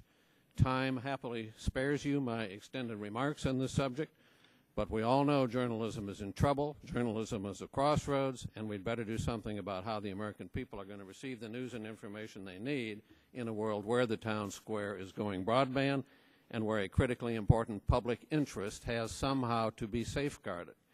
Any viable solutions will have to address both traditional media and online media, and I am pleased that the National Broadband Plan recognizes the need to come to terms with the news and information implications of the digital transition. I look forward to working on this with the members of this subcommittee. Each of the commissioners would have, I am certain, some variations on the plan that has been presented. In matters involving the reclamation of spectrum, for example, I will be especially vigilant that nothing we do decreases the already scarce diversity we have in programming or in media ownership. Every local voice that disappears runs against the grain of the public interest. Regarding competition in our telecommunications industries, it will take great vigilance to ensure that consumers in our present consolidated environment can have more access to competitive providers. This may require some very tough decisions, but I believe the plan provides ample opportunity for us to tackle and resolve such problems as we proceed. My final comment is on an issue I try to highlight every time I come before you. It is the need to facilitate the work of the commissioners by modifying the closed meeting rule that prohibits more than two of us ever talking together and sharing our experiences about the great issues before the commission. My experience has shown me that this has had pernicious and unintended consequences, stifling collaborative discussions among colleagues, delaying timely decision-making by the agency, and shortchanging the public interest. I note that Representatives Stupak, Eshoo, and Doyle have introduced legislation to correct this. I believe the legislation they have introduced would constitute as major a reform of the Commission procedures as any that I can contemplate. Thank you for the opportunity to testify today, and I look forward to your comments, your guidance, and your questions. Thank you very much, Commissioner Copps. Commissioner McDowell. Thank you, Mr. Chairman, and Ranking Member Stearns and all members of the committee. It really, truly is a privilege to be before you today. The broadband plan offered up last week by the Office of Broadband Initiative does represent a tremendous amount of hard work and thoughtfulness. However, it was not put to a commission vote and contains no rules. And that's because the plan represents the beginning of a process and not the end of one. While we may disagree at times on the best paths to follow during our upcoming journey, we can all agree on at least the primary destination, a country that offers faster broadband access to more Americans at affordable prices. Before going further, however, all policymakers involved should pledge to do no harm. Precisely because the FCC classified broadband services as less regulated information services, we have seen the deployment and adoption of broadband technologies flourish. As the plan itself asserts, the number of Americans who have broadband at home has grown from 8 million in the year 2000 to nearly 200 million last year. In fact, today, out of 114 million households, only 7 million lack access to broadband. Some form of broadband is available to roughly 95% of Americans, while over two-thirds have actually subscribed. One especially bright gem in America's economy is the phenomenal growth in wireless broadband adoption. Mobile broadband was virtually unheard of in the year 2000. By the end of last year, however, an estimated 100 million Americans subscribed to wireless broadband technologies. We lead the world in 3G build-out and adoption. Furthermore, America is home to more wireless companies than any other country. More than half of all Americans have a choice of 5 wireless providers. 94% have a choice of 4. Not only has investment and innovation been dynamic in the telecom core of the Internet environment, but economic activity at the edge of networks has been nothing short of explosive as well. For instance, last year, Americans again led the world by downloading over 1.1 billion applications onto their mobile devices. Not only does the United States have 1/3 of the world's market share of mobile apps, but the American mobile app market has grown over 500% since the year 2007. In fact, some researchers estimate that annual domestic mobile app downloads will reach nearly 7 billion by the year 2014. The Internet is an environment that is growing and evolving faster than any individual, company, or government can measure. The net operates in an open and free marketplace where innovation and investment are thriving. In fact, some estimate that private sector investment in broadband infrastructure exceeded $60 billion last year alone. Any policies the government adopts should nurture and strengthen these trends and not undermine them. For instance, cable modem services alone are available to 92% of American households. Merely by upgrading cable networks with the DOCSIS 3.0 system, which is expected to happen over the next few years anyway, over 104 million American homes will have access to speeds of up to 100 megs. Unless the government provides disincentives to investments, the broadband plan's goal of reaching 100 million households with 100 meg services should be attained well before the year 2020 if we allow current trends to continue. In that spirit, I question calls for further regulating one of the brightest spots of the American economy. Chapter 17 of the plan opens the door to classifying broadband services as old-fashioned, monopoly-era, circuit-switched voice telephone services under Title II of the Communications Act of 1934. Broadband has flourished because of the absence of such regulations. And let me clear up a persistent myth. Broadband has never been regulated under Title II. Not only would such a classification likely fail on appeal, I also don't see how foisting regulations first devised in the 19th century would help a competitive 21st century marketplace continue to thrive. The plan does contain ideas that are worth exploring further, however. For instance, bringing more spectrum to market should continue to be a priority for the Commission, as it has been for the past several years. We should place a special emphasis on frequencies that are lying fallow or are underused, particularly spectrum held by the government. When auctioned, spectrum should remain unencumbered by regulation. At the same time, however, the Commission should encourage more efficient use of the airwaves, in addition to rapid build-out. The need to use spectrum efficiently is inevitable, so we should work to stay ahead of the spectral efficiency curve. Additionally, the plan calls for comprehensive reform of the Universal Service Subsidy rules. This system is broken, plain and simple. Our first priority, however, should be to contain costs. The contribution factor, a tax of sorts which is directly paid by consumers, has ballooned from 5.53% in 1998 to over 15% today. This trend hurts American consumers and is unsustainable. In its current condition, the Universal Service Fund cannot support additional obligations. I've outlined many other ideas in my written statement. In the meantime, I look forward to working with Congress and my Commission colleagues to adopt policies that allow investment, innovation, job growth, competition, and adoption in the broadband market to continue. Thank you, Mr. Chairman. I look forward to your questions. Thank you very much, Commissioner McDowell. Commissioner Clyburn. Thank you, Mr. Chairman, Ranking Member Stearns, and members of the subcommittee. Yes, turn on mic. Yeah, your microphone, please. Yeah. That might help. Thank you. Thank you. Thank you, Mr. Chairman, Ranking Member Stearns, and members of the subcommittee. It is an honor and a privilege to appear before you today to discuss the National Broadband Plan. Over the past 9 months, the FCC undertook the mammoth task of developing a blueprint for this nation that aims to bolster our standing as a world leader in technology, business, and inclusion. Under Chairman Janikowski's leadership, this process was conducted in an unprecedented, open, and transparent manner in order to ensure that we maximized opportunity for public input. There are 3 issues in particular that I wanted to touch on today. In my view, each of these warrants our utmost and immediate attention. 1, fostering the development of a nationwide interoperable public safety network. 2, ensuring an environment conducive to universal broadband adoption. And 3, cultivating vibrant competition in the broadband marketplace. Developing a nationwide interoperable public safety network is no easy task. This fact, however, is no excuse for where we stand today. It is inconceivable that, in the almost 9 years since the tragic events of September 11, 2001, we still have not meaningfully addressed this critical need. The National Broadband Plan attempts to meet this challenge.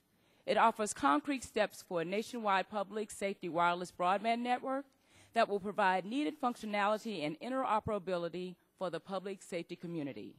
The recommendations for the Emergency Response Interoperability Center and congressional funding for the network in particular address 2 of the most fundamental building blocks necessary to make this network a reality.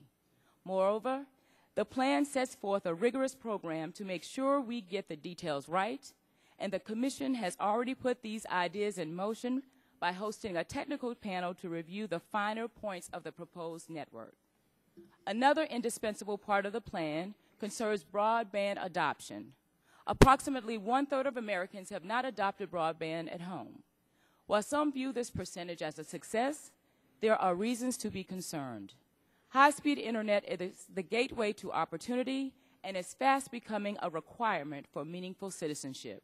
If you want to apply for a job, get more information on health-related issues, take classes that are unavailable in your town, unlock economic opportunities, or before long, be able to obtain government services, you must have direct high-speed access to the internet. If we steamroll ahead without our fellow Americans joining us online, we will merely be reinforcing an underclass that will weigh heavily on our progress as a nation. The plan also offers a critical recommendation with respect to the high cost of broadband. Specifically, the plan recommends wholesale reform of the Universal Service Fund to both make it more efficient and enable it to directly support broadband service. This process requires assessing and adjusting nearly every aspect of the current USF support methods, as well as the intercarrier compensation system. The third element central to a successful broadband strategy is competition. Competition is the lifeblood of investment, innovation, and affordable prices. Without it, industry has little reason to upgrade its facilities and improve its services. A cable industry executive recently noted as such, informing investors that there is simply no need for the company to roll out the faster internet speeds available today in areas where it does not have competition from another high-speed provider. Thus, only in areas where Americans are lucky enough to have more than one provider with truly high-speed capability will providers like this one have any economic incentive to offer better service. The same holds true for prices. There is little question that where there is limited or no competition, consumers pay higher prices for broadband. Indeed, just recently we saw a new spike in prices levied by providers on the lowest tiers of service. When such across-the-board increases occur, our role as stewards of the public interest requires us to examine the market carefully and take appropriate action where necessary. In closing, I would like to express my gratitude to my colleagues and my enthusiasm for working with them to address the challenges ahead. I also want to recognize the important work of the committee and look forward to engaging constructively with you in the weeks and months ahead. The American people rely on us to work cooperatively to ensure that we implement a national broadband plan that is good for consumers and that helps drive our economy. Thank you again for the opportunity to appear before you today, and I look forward to answering any questions you may have. Thank you very much, Commissioner Clyburn. Commissioner Baker. Thank you very much, Mr. Chairman, Ranking Member Stearns, and members of the subcommittee. Good morning or almost afternoon now. It's really a privilege to appear before you today. I look forward to working with you as we consider the many important issues that have been raised in the National Broadband Plan. I would like to share just a few remarks with you here this morning, hitting many of the topics that my companions have, as you have also. As I understand, my full statement will be entered into the record. So broadband in America is a success story. Under a light-touch, targeted regulatory regime in both the Clinton and the Bush administrations, we have gone from a narrow-band dial-up world to a multi-platform broadband world by crafting a regulatory framework that promotes facilities-based competition, not prescriptive government requirements. Private industry from every communication platform has responded to this consistent framework with substantial network investment and deployment to the great benefit of consumers. This has resulted in broadband availability to 95% of Americans and healthy competition from rival providers. Indeed, there are only 7 million households where market forces have yet to yield a wired broadband provider. Yet there's more work to be done, and I'm pleased to be here talking about the National Broadband Plan. Turning to the National Broadband Plan itself, there are places where I would have made different recommendations and suggestions, but I am grateful to the Commission's broadband team for its hard work and find that significant parts of the plan deserve careful consideration. I would like to say a few words about 3 key priorities from the plan today. First, as I have said since I arrived at the FCC, one area for prompt government action is spectrum policy. One of the plan's most important recommendations is the call for a more comprehensive, long-term approach to spectrum management. The continued success of state-of-the-art mobile broadband depends on our ability to align our spectrum policies with the changing needs of consumers and industry. Other nations, like Germany and Japan, are already planning significant additional blocks of spectrum to be auctioned for mobile broadband. The U.S. must act similarly to lay the foundation for the next generation of mobile innovation, machine-to-machine communications, mobile health, and a meaningful alternative to fixed broadband. I hope our policies in this area will be guided by three overarching objectives: facilitating efficient use of spectrum, identifying and reallocating additional spectrum, and encouraging investment and innovation in wireless networks and technologies. The second policy area is comprehensive universal service fund and intercarrier compensation reform targeted to broadband investment in unserved areas. We need to update our funding mechanisms to reflect a broadband world, and we must do so in a manner that ensures accountability and efficiency. We need to do this in a manner that does not expand the size of the $9 billion fund. Consumers pay for this. The universal service contribution factor for next quarter will be the largest ever, 15.3%. This is real money, a $6 tax on a $40 phone bill. Third, nationwide public safety interoperability must be a top priority. I believe the plan's recommendations are an appropriate place for us to start, focusing on the sufficiency of first responder funding and available spectrum resources. The need for interoperability was highlighted in the 9/11 report and devastatingly illustrated in the aftermath of Hurricanes Katrina and Rita. We must move forward expeditiously to provide the communications tools our nation's first responders deserve. As we consider all of the plan's recommendations, our broadband policy should be focused on these efforts directly tied to promoting adoption, deployment, and facilities-based competition. We should build upon the strong regulatory foundation that we have before us, harnessing private investment, encouraging entrepreneurs and inventors to drive better broadband to more Americans. I'm concerned that some of the proposals referenced in the plan have the Commission chart a more radical path, changing our market-based regulatory framework mid-course in a manner that could diminish our much-needed emphasis on adoption and chill the private investment we need for our broadband infrastructure. We must, in particular, resist efforts to adopt rules in the network neutrality proceeding that would dictate how networks are managed and operated. I have attended 2 technical workshops and reviewed the record on net neutrality, and I have yet to see any evidence of a systematic problem that needs to be addressed today. We also should reject calls to regulate the Internet under monopoly-era Title II rules and rebuff unbundling proposals that selectively forget our long and checkered history with government-manufactured competition. Lastly, I am hopeful we avoid one-size-fits-all approaches to broadband. This is particularly true with respect to affordability, relevancy, and literacy adoption hurdles facing a third of Americans today. Each one of them has its own importance. Thank you again for the opportunity to be here today, and I look forward to your questions. Thank you very much, Commissioner Baker, and thanks to each of the commissioners and the chairman for your thoughtful comments to us today. We appreciate your sharing some of the rationale you've had in developing this comprehensive and very well-constructed plan. Commissioner Jeninkowski, I was very pleased to note the ambitious deadlines that you've set forth in the plan for, at long last, achieving the competitive availability of set-top boxes. I think that if consumers could shop for set-top boxes in the store and choose boxes that have varied functionality, a variety of different functions available from different manufacturers, all of which are compatible with every cable system and every satellite system for delivering multi-channel video, we would see tremendous innovation in the market for the origination of these devices, and I think we would soon see devices on store shelves that would have functionality well beyond the typical set-top box you buy from the cable company or the satellite company today. So I commend you for setting forth these ambitious deadlines. This is not a new issue. In fact, it's 15 years old.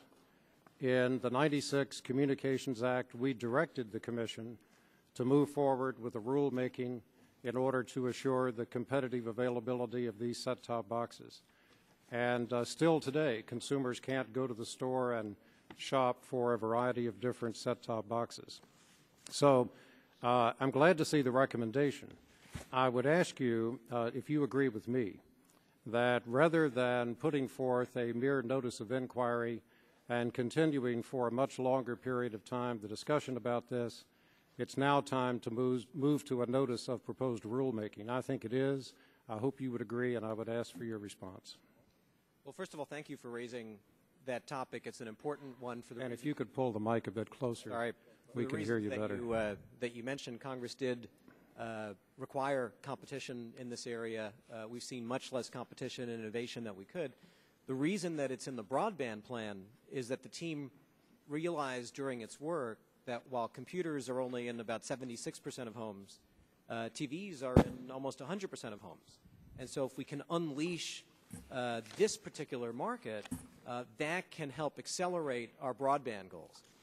With respect to the exact process, I'd be happy to work with you. I think that it's the intention to move as expeditiously as possible. We haven't made a final decision on the process to use, but I'd be happy to have. Well, thank you very much. I would encourage you to give very serious, favorable consideration to going right to a rulemaking. We've been discussing this for 15 years. That's time enough. Secondly, you appear to be recommending a role for local governments, municipalities across the country in helping to deploy broadband. I share that aspiration. In fact, in past Congresses, I've introduced legislation that would free local governments to offer broadband, particularly where there are gaps and for whatever reason the commercial providers have not offered an array of competitive services for broadband. Does the mention of this in your broadband plan imply support for legislation that would remove the roadblocks that various states have erected to their municipalities offering broadband, and would you recommend that we adopt legislation effectively preempting those roadblocks and freeing communities nationwide in order to deploy broadband services? Well, Mr. Chairman, if I could not comment on specific legislation, although we'd be happy to be a resource to you on that. The topic, the goal of unleashing local governments to experiment and innovate around broadband access seems to me a highly desirable goal, and I'd be pleased to work with you on the best path to encourage the kind of local experimentation that could be very beneficial. Thank you, Mr. Chairman. Very diplomatic answers you're providing this morning. Let me use the balance of my time to talk a bit about D-Block. I think you are on the right track in recommending that the D-Block of the 700 megahertz spectrum, the only part of the 700 megahertz still in government hands, be auctioned, and auctioned essentially without the kinds of onerous conditions that attached to the D-Block auction several years ago that caused that auction to fail. So I heartily endorse your idea of auctioning without those kinds of conditions. I have two questions. First of all, would you need legislation in order to devote the proceeds to that auction in some significant part or perhaps totally to the build-out of equipment for fire, police, and rescue nationwide? I believe we would. I agree, and we will certainly work. I'm working now with Chairman Waxman to structure a bill that would provide that clear authority. The second question I have relates to your proposal that the winners in the D-Block auction and also the holders of all 700 megahertz spectrum, that would include the cellular companies that prevailed in previous 700 megahertz auctions, provide roaming access to first responders at reasonable rates, and also give priority access to first responders at times when the public safety spectrum is either fully occupied or for other reasons unavailable. Now, that recommendation on its face may give pause to some who would consider taking part in an auction because it needs better definition. So I suppose my direct question to you is, how does that requirement, were it to be a part of your auction rules, relate to the existing priority, wireless priority system that is in place today for federal personnel? Would it be a simple extension of that, which might prove to be not so onerous, or would it be something beyond that that might prove to be more onerous? Mr. Chairman, the goal is to adopt a set of rules that would not be onerous and that would allow us finally to move forward and deliver on the 9/11 Commission recommendations. It'll be the subject of the rulemaking. We'll have plenty of opportunity for input, but I'm very pleased that 4 members on a bipartisan basis of the 9/11 Commission have looked at our plan and said this is a very sensible way to go. Well, thank you very much, Mr. Chairman. We appreciate you being here and sharing these thoughts with us. The gentleman from Florida, Mr. Stearns. Mr. Chairman, thank you very much. And I ask unanimous consent to insert into the record the response that Chairman Janikowski sent to me about the creation of this plan. Without objection. I notice, Mr. Chairman, that you indicated you spent about $20 million to develop this plan. I think that works out about $50,000 a page or more. It took you about a year, I think, to develop this plan, so in effect, just $50,000 a day. I think when we developed the 1996 telecommunication bill, we didn't have a plan in there, and then later on there was some talk about it, and your former chairman, Kennard, said that in 1999, let me read his speech, that the fertile fields of innovation across the communications sector and around the country are blooming because from the get-go we have taken a deregulatory, competitive approach to our communication structure, especially the Internet. So I think with those statements, and this obviously a predecessor of yours, do you agree with his statements? I agree. Yes, I do. And they remain valid today? Yes, I would say making sure that we have policies that unleash investment, that encourage innovation. Policies of the government, you mean? Well, as you know, in this area, whether it's Spectrum, whether it's Universal Service Fund, there are policies that the government needs to be involved in, is involved with. The question for us is, what kind of climate, what kind of policies can we make sure we have that promote investment, that promote innovation, that protect and empower consumers, and that promote competition? That's how I look at it. Okay. Mr. McDowell, Mr. Walsh has indicated this is a bipartisan plan, and I think you pointed out no one voted on it. It's true that you and Ms. Baker didn't vote on this bill. Is that correct? That's correct. And during the process this year that's developed and they spent $20 million, were you ever consulted during the year, you or your staff? Were you called up and let in to participate in the development of this plan? Absolutely. Okay, and you were, Ms. Baker, too? When did you get a chance to see the final plan? We saw the final text, final draft, starting about 21 days before the March 18th meeting, so late February. Late February. The actual text. Did you think it might be helpful that you would saw it earlier? Or, I mean, how do you feel about your participation? You know, I think there's actually a benefit to the fact that there was not a vote in that. I think it allowed the broadband plan team to have the liberty to put in there what they saw fit to put in there. So I think that was actually a net positive. Obviously, there are things I agree with and things I disagree with, as I think all of us probably can say that. So I think it was a net positive. We did not have the vote and allowed them.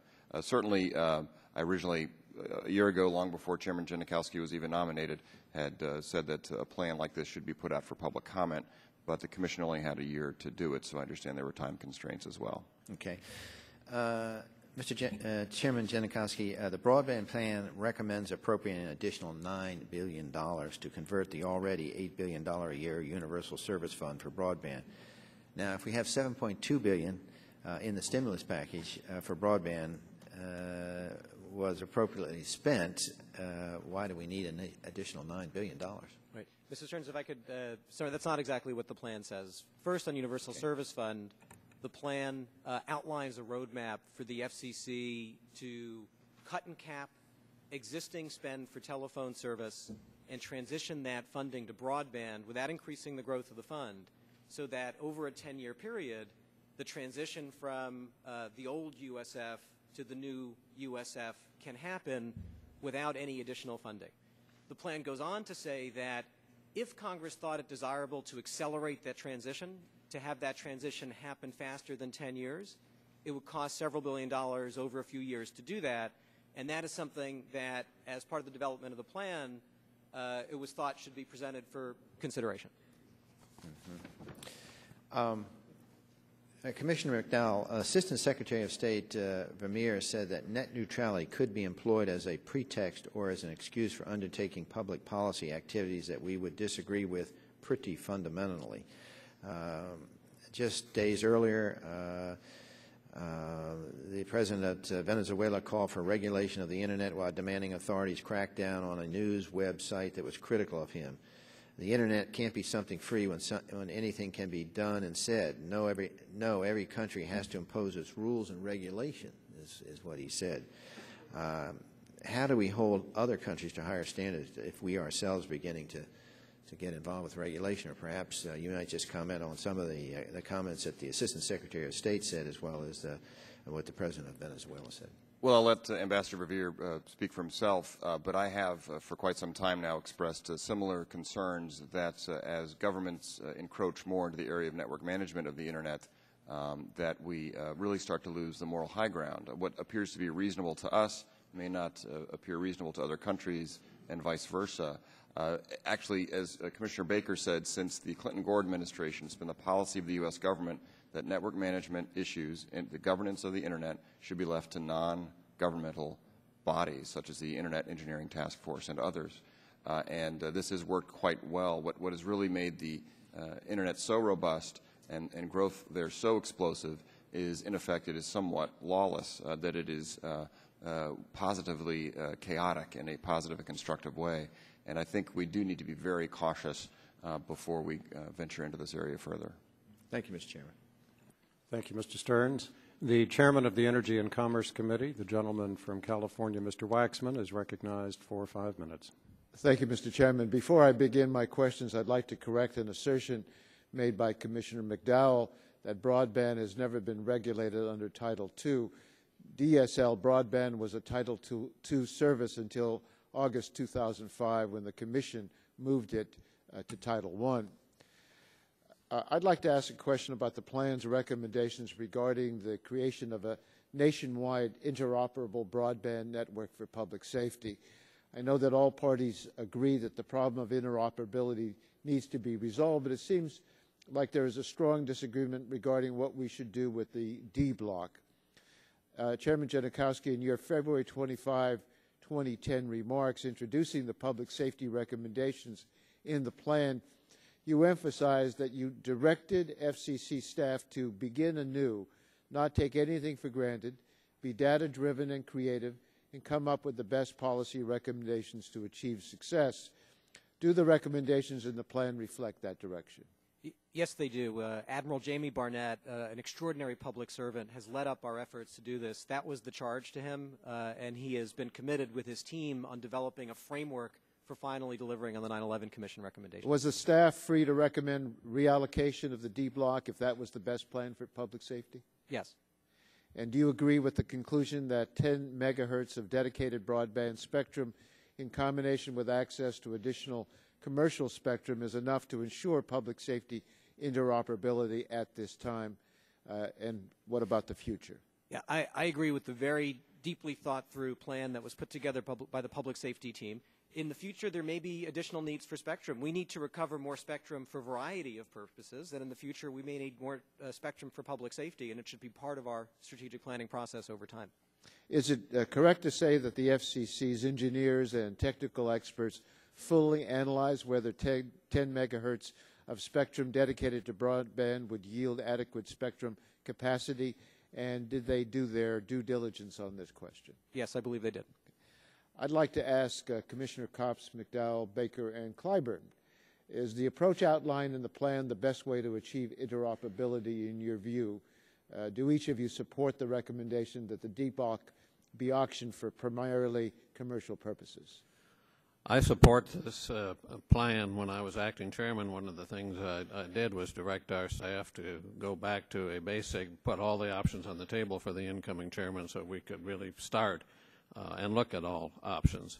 As Commissioner Clyburn pointed out, we're 8 years beyond 9/11 now. We've got to get moving. This is a far more solidly grounded plan, a far more thought-out plan. I'm not saying it's the only plan, and I'm not saying all the questions are answered right this second, but I think this is the one to proceed on if it meets the approval of the Congress, because Congress has a role here too. Thank but you. I am happy we have, under the chairman's leadership, moved the ball this far down the field. I think we have a unified plan here, and we should. Well, let me ask your colleagues, because maybe they can give me a yes or no answer because the time is running out. Do you support the recommendation D be auctioned for primarily commercial purposes? Thank you, Mr. Chairman. Very quickly, the transmission component that broadband rides on has been regulated under Title II, but broadband services have never been regulated under Title II. I'll be happy if, Mr. Chairman, you'll allow me to file something supplemental for the committee outlining the history of that. In any case, the D block, I think, primarily should serve as commercial services and should be auctioned off accordingly. Okay. But keep in mind that Congress in 1997, well before 2001, September 11th, set aside 24 megahertz of the 700 megahertz block. That is sitting there. That is wonderful spectrum that should be used for something other than narrowband voice. Public safety has it at its disposal about 97 megahertz total of spectrum of various kinds, not all apples, some are apples and oranges. But so you agree? There. So you agree with this? It should be auctioned off commercially. Okay. Commissioner Clyburn? I believe that the auction model is comprehensive and pragmatic. Yes. Thank you. Commissioner Baker? On balance, I agree with the plan. Okay. The plan recommends that Congress come up with very significant amounts of money to fund the construction and maintenance of the proposed network. Chairman Janikowski, does the $6.5 billion estimated for construction of the network account for state matching funds? And if the federal government were to contribute to the construction of this network, would it be reasonable to require states to pay a share of the costs associated with the construction? Well, Mr. Chairman, if I could, we'd be happy to supply you the underlying work behind the $6 billion. I'm not sure the answer to your question. I will say one thing, if I could.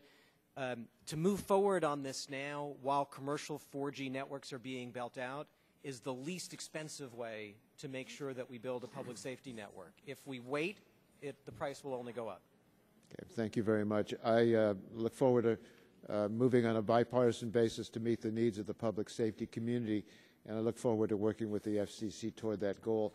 Mr. Chairman, I'd like to put in the record a press comment by the FCC dated August 5, 2005, regarding the Title I, Title II issue. Without objection. Thank you. The gentleman from Michigan, Mr. Upton, is recognized for 5 minutes. Thank you, and again, welcome, Commissioners. A number of us have a good number of questions. Chairman Janikowski, welcome again. First question for me is as it relates to the broadcast spectrum. As you know, we're working on legislation here. I think one of the things that we want to make sure is that you all do not force the broadcasters to give away or auction some of that spectrum. Is we on the same page on that? I think so. The need here is urgent for the country. Mobile broadband is as important a platform for job creation, innovation, for decades to come. We have the opportunity to lead the world, but not if we don't have enough spectrum. What our team has done is develop a win-win-win plan for mobile broadband, for broadcasters, for the public, that I'd be happy to discuss with you further, but that I think should work for everyone, and it's based on voluntary actions by broadcasters and an incentive auction that we hope Congress will authorize. I like those words. Mr. McDowell, we all, as we look to increase broadband speeds, as I look at Chapter 4 in this book, it seems to me that if there were a fiber unbundling requirement, that it would hurt us dramatically as we try to deploy fiber networks in areas that do not have the broadband access today. I think you're in agreement on that. I wonder if you might want to comment.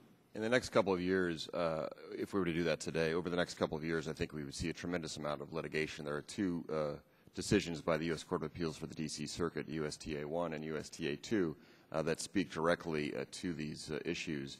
And it's really, at this point, settled law, as Commissioner Baker was saying. I think we would be exposing ourselves to a tremendous amount of litigation and an ultimate loss if we try to impose unbundling regulations on fiber that had been laid subsequent to those court cases, especially. And Chairman Janikowski, I noted that Blair Levin, the executive director of your broadband initiative, dismissed unbundling in a December 21st, 09 interview as, quote, not very productive. The reason that he explained is that the Commission is not that terribly, and this is again in quotes, not that terribly interested in moving towards things which will freeze capital investment and have long, complicated court battles along the lines of what Mr. McDowell indicated. More importantly, he observed these suggestions, quote, fail to look at what's really going on in the market. What are your thoughts as it relates to your executive director? Is he on good ground? The goal, good. No, go ahead. The goals of promoting investment, innovation in the sector are our highest goals. Promoting competition is one of, if not the best strategy to get there. Unbundling is a word that creates more confusion, clarifies less. What the plan actually focuses on are some issues that we've heard from businesses in the market, whether it's special access, whether it's providing choice for small businesses. We've heard many complaints from small businesses that they lack choice, that their prices are too high. And so the plan suggests several discrete areas where the record showed real competition issues, especially for small businesses, that it tees up an inquiry by the Commission, and I think it's important to look at those. But you understand the fear that we would have if you pursued such a course. Of course I do. Again, the goals of the Commission very clearly are to adopt policies that promote investment, promote innovation, promote competition, and protect and empower consumers. That is what I've instructed the staff to look at every day. Now, as we look at this entire document, tell me what your next step is. What's the time frame that you're going to try to embark on? Well, the staff has been working on an implementation schedule. And so in the period ahead, we'll be announcing a schedule for implementing the plan. I think that there are, as I said during my opening remarks, I'm not satisfied with the status quo. I think this is an extraordinary platform for job creation and investment. There are some very real problems that have been acknowledged on a bipartisan basis that we need to solve. So I'm going to push to move forward as quickly as we can because I think it's critical for U.S. World leadership in this area. Thank you. I yield back. Thank you, Mr. Upton. The gentleman from Massachusetts, Mr. Markey, is recognized for 5 minutes. Thank you, Mr. Chairman, very much. The first broadband plan was the 1996 Telecom Act. And the 1996 Telecom Act, of course, actually resulted in broadband being regulated under Title II. And from 1996 all the way until August of 2005, broadband was under Title II, just for the record.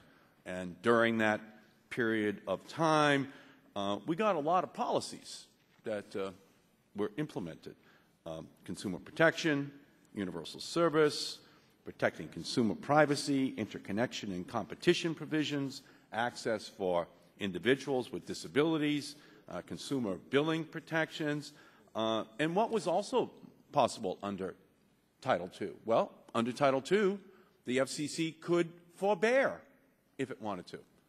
And it availed itself of that power right up until August of 2005, wherever it thought it was necessary. So I don't think we should pretend that going back to Title II would mean the earth would stop spinning on its axis and the end of times will be upon us. We can achieve a sensible policy balance in Title II just as others assert that we can achieve it in Title I. Now, I know that the FCC is fighting in court to defend the current Title I policy framework. Hopefully, the court will uphold that.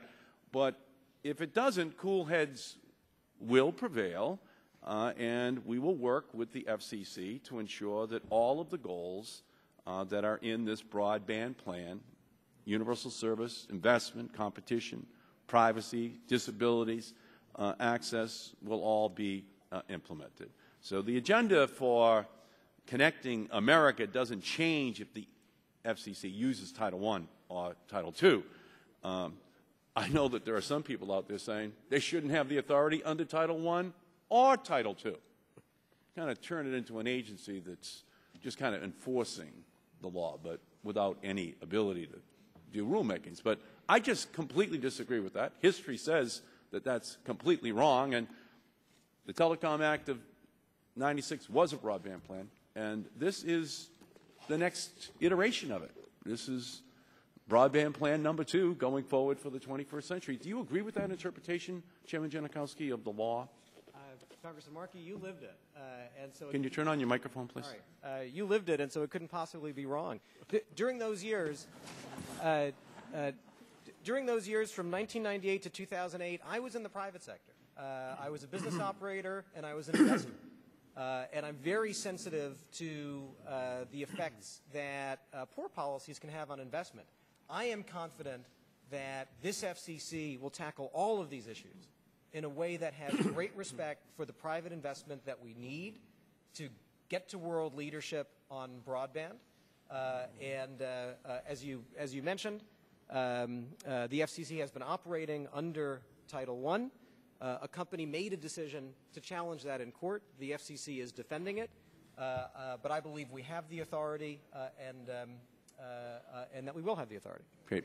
And I agree with that 100%. Otherwise, the whole history of the Telecom Act of 96 makes no sense, because all of those regulations were implemented under Title II. So it really doesn't make any difference, except that there are some companies out there that enjoyed the forbearance that was engaged in by the FCC during a particular period of time, would like to just extend it in perpetuity. And I do not think that would be a good policy for our country. Competitiveness, Darwinian, paranoia-inducing competition is what America should be all about, not forbearing from competition, but inducing it into every single aspect of this communications marketplace. That's how we got Hulu and YouTube and Google and eBay and Amazon. Not one home in America had broadband in February of 1996 when the Telecom Act was signed. Not one home had broadband. 10 years later,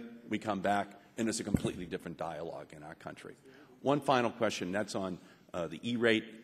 Congresswoman Matsui and Capps and I have both introduced, have all introduced E-rate 2.0 Act to change the way in which we look at the E-rate to ensure that there is more access. How do you feel about that, Mr. Chairman? I think it's essential. And I thank you, of course, and the committee for its work on E-rate over the years. One of the things that I see when I talk to teachers around the country is how frustrated they are by the fact that some of their kids have broadband access, some don't, and how frustrated they are that their facilities, while we have connected classrooms, aren't good enough to give them what they want. So tackling that is a recommendation of the plan. It owes a lot to your leadership with respect to E-rate. Yeah, we thank you, Mr. Chairman. We thank all of the commissioners for their excellent work on this plan. It is going to actually play a historic role in ensuring that America regains its position as #1. Thank you. Thank you, Mr. Markey. The gentlelady from California, Ms. Bono-Mack, is recognized for 5 minutes. Thank you, Mr. Chairman. First questions are to Commissioners Janikowski and McDowell. I'm very concerned about the plan's recommendations to changes in the copyright law expanding the definition of fair use. Can you please explain why this is necessary? Sure. The first point to make is that it is very important that we make sure that the Internet is not only open, but a safe place to do business, including by owners of copyrights. And so I've been very clear, and the plan is very clear, that we need to make sure that companies can enforce their rights and that we don't have rampant piracy on the Internet.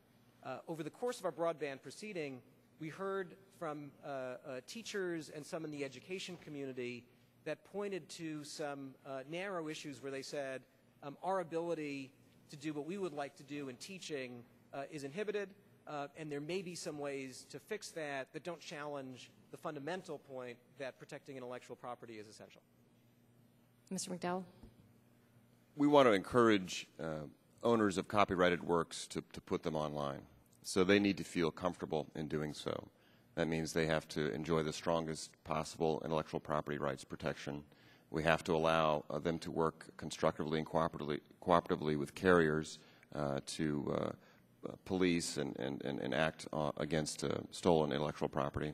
So first of all, I should start off by saying we're not the expert agency on intellectual property or copyrights, but I am sounding a note of caution when it comes to any recommendations that could be seen as wanting to weaken intellectual property rights. I think what will actually help the proliferation of new content and applications online will be if we have strong intellectual property rights enforcement. But there's almost no discussion in this whole document about legal content protection. Is it not a priority at all for the FCC? There's to either one of you. And I believe there is some discussion. We'd be happy to follow up with you on that. IP is not a central issue in the broadband plan. So there is an endorsement of the importance of copyright protections, and then there's an identification of an issue that was raised with us in the record with respect to education and a suggestion for further work on that. I think if you look at sections 11.4, 15.7, and 15.9, there you'll see some discussion there. But some of the concerns that, when I read it, were that we could be suggesting a weakening of intellectual property rights protection. thank you. Just to echo my concern, in the document, the example you cite in fair use is actually, you say, teachers seeking to use Beatles lyrics to promote literacy is the example that you cite. Now, in education, the best way they can improve literacy is to cite the Beatles. Is that? And this is the example you've used for this argument. And do you care to comment on that? Because you just spoke to this very comment about it being the example that was given to you was the Beatles lyrics. I think what I'd be happy to do is make sure that we share with your office the comments that we receive from educators on their concerns in this area, and I'm confident that the report emphasizes the importance of intellectual property and puts ideas on the table. As you know, it's not self-executing, but certainly we'd be happy to be a resource to you, and I'd be happy to supply the information that we received in the course of the process on the issues that section addresses. I appreciate that very much. Does anybody else care to comment? I'd like to make a comment. I have not visited with the teachers or the educational community, so I can't speak to that, but I have visited with consumers and media companies, and video is driving broadband adoption. And for media companies to put their expensive content on the web, they need to have assurance that it's going to be protected. And so I think it's very important that we consider this as we move forward with broadband, and it's very important that we protect intellectual property. Thank you very much, Mr. Chairman. I'll yield back. Thank you, Ms. Bodenbach. The gentlelady from California, Ms. Eshoo, is recognized for 5 minutes. Thank you to each one of you. I hung on every word of your testimony and welcomed it. So thank you again for the extraordinary work. We know that, or I'm convinced that you all, through your testimony and otherwise, that you recognize the need for speed. But I continue to have some concerns, especially when it comes to spurring competition with new and innovative uses of the spectrum. There are so many entrenched interests that seem to be able to stop new ideas from taking root through delaying tactics that keep the spectrum concentrated in the hands of larger carriers. I think this concern has been raised by other members of the committee as well. If we're going to see that 100 megabits reach 100 million homes, the FCC has to begin and complete rulemakings faster so we can see immediate action. And I don't know what you all have to say about that. I think perhaps it's more in the hands of the chairman. I might be wrong about that. I am disappointed that the advanced wireless spectrum, the AWS-3, was not recommended for immediate deployment. You're not surprised by my comment, Mr. Chairman, on that. It was a proceeding that was teed up years ago. And I don't really think that businesses can either afford to or should be allowed to have to hang around and lose money for years. It's my understanding that the DOD's spectrum band, that the National Broadband Plan, that you're considering pairing that spectrum with the currently jammed, I think it's jam-packed, with vital systems, including the drones. I'll put on my Intelligence Committee hat, the drones for airstrikes in Afghanistan and Pakistan and border security here at home, and that these systems in the band cost over $100 billion and can't be relocated until 2030. I don't know if you want to comment on this.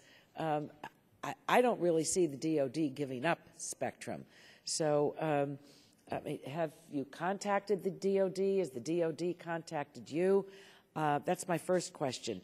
And if you don't find paired spectrum by the October deadline that you outlined in the report, are you actually going to auction the spectrum and put it in use as soon as possible? I'm going to continue on with my questions, and then you can answer them. On the next generation 911, as I said, Mr. Shimkus and I are co-chairs of the E911 caucus. We've offered legislation, and if you've had a chance to take a look at it, what your take is on that. There's so many things to ask about. Well, of course, we're going to submit more questions that you can answer in writing. On public television and their broadcast spectrum issues, the public television stations are very different from commercial television stations, as you obviously appreciate.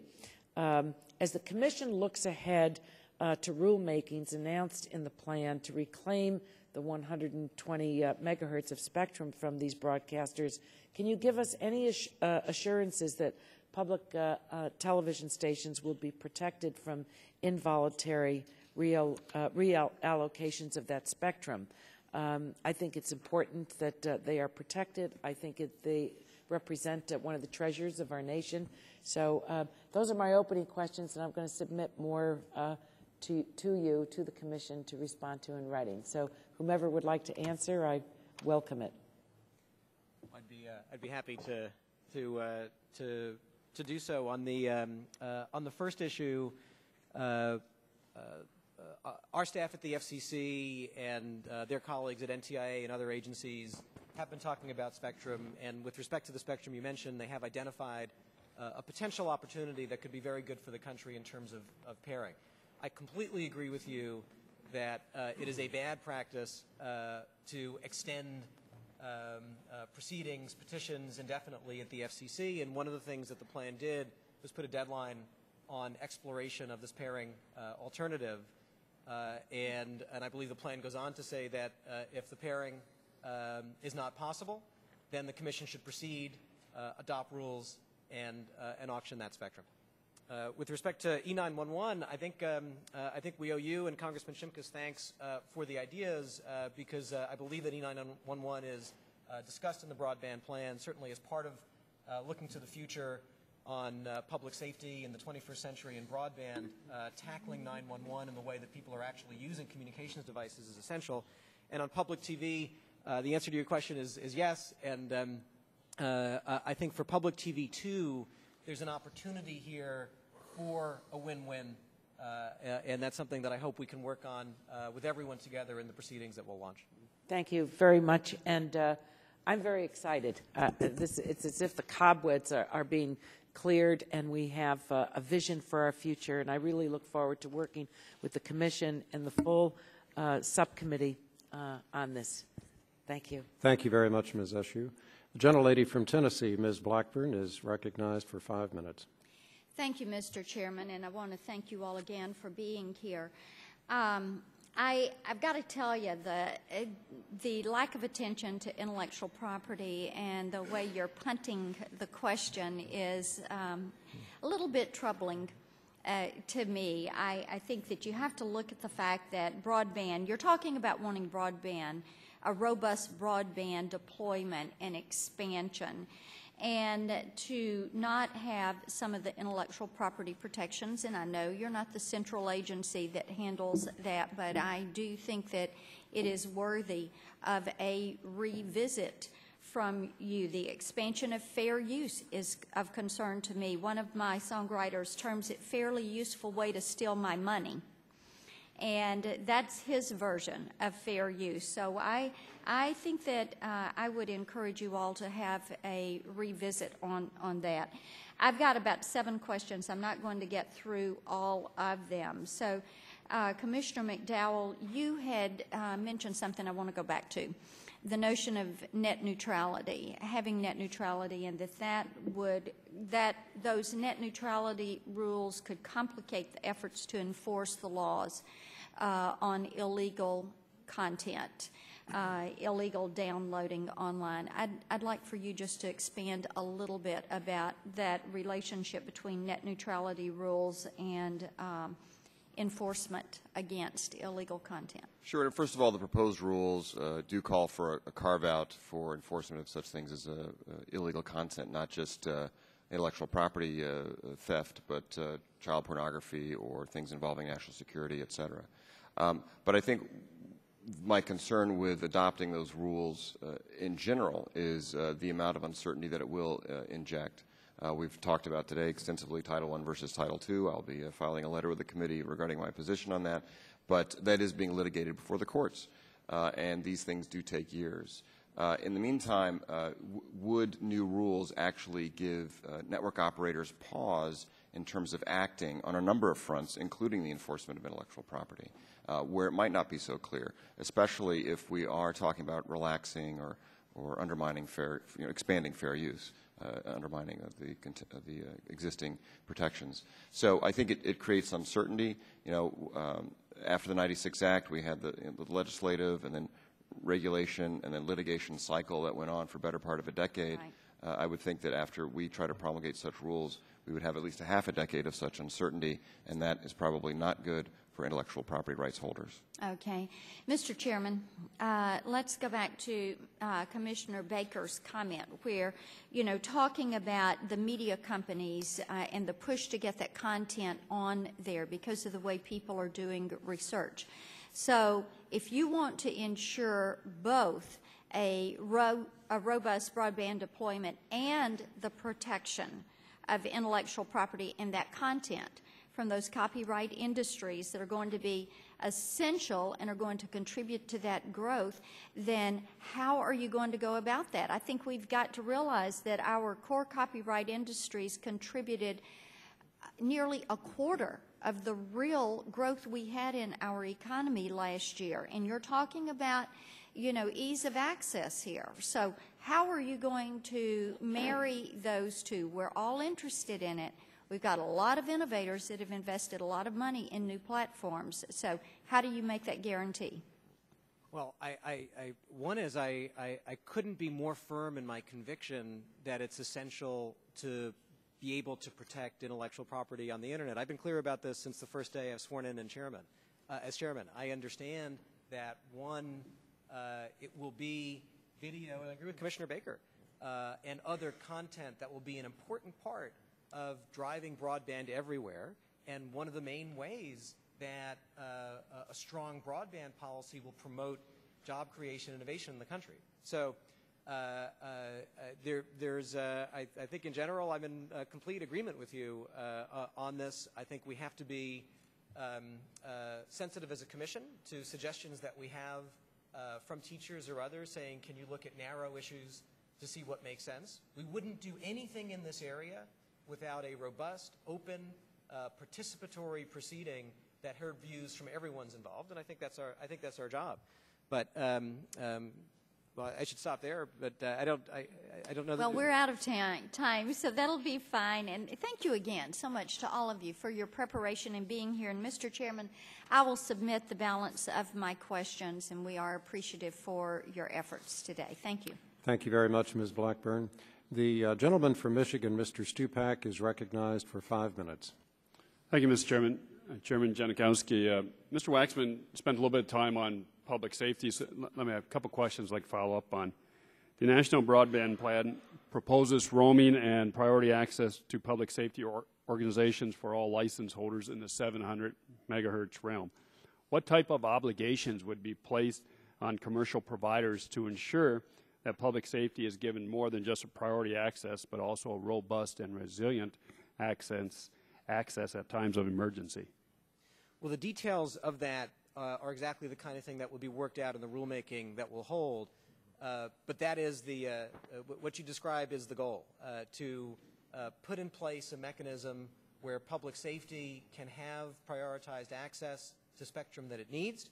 The team that has worked so hard on this and has consulted with everyone involved believes that there is a path that can work for public safety and deliver on the 9/11 Commission recommendations, and that is also reasonable for the wireless industry, and that takes advantage of this unique moment in time where if we do this as the commercial networks are being built out, we can get it done, do it efficiently, and deliver on the 9/11 Commission recommendations. Well, in order to it to work, though, you're going to have a ready and willing commercial partner to work with for law enforcement. And are you confident that we're going to have it in all parts of America, especially our rural areas? If they don't, how would public safety proceed to have this plan? I asked this question of our team because I wanted to make sure that the plan that was being proposed met these goals. They are confident that this mechanism will work for public safety and that commercial providers will provide the access that's described in the plan. Even in the areas that are not developed now? I believe that's the case. It's certainly something we'd be happy to follow up with you. The areas that are not developed now, the idea is that as we push forward on a 4G mobile broadband network everywhere, it would be developed and that actually it would accelerate build out of 4G networks in rural areas because we can do the commercial networks and the public safety networks together. I fear that if we don't do that, in some areas we won't get any 4G networks. In some areas we might get commercial and no public safety at all because, as Commissioner McDowell mentioned, there is public safety spectrum that's there.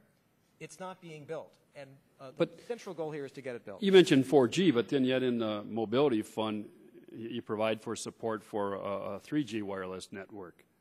So I guess that seems like how are you going to get the 4G then to help out law enforcement in those areas when the minimum is going to be a 3G in that Connect America Fund, I think it is, in your proposal. So, and plus you're going to support one carrier with subsidies in a given geographic area, right, underneath this Connect America Fund.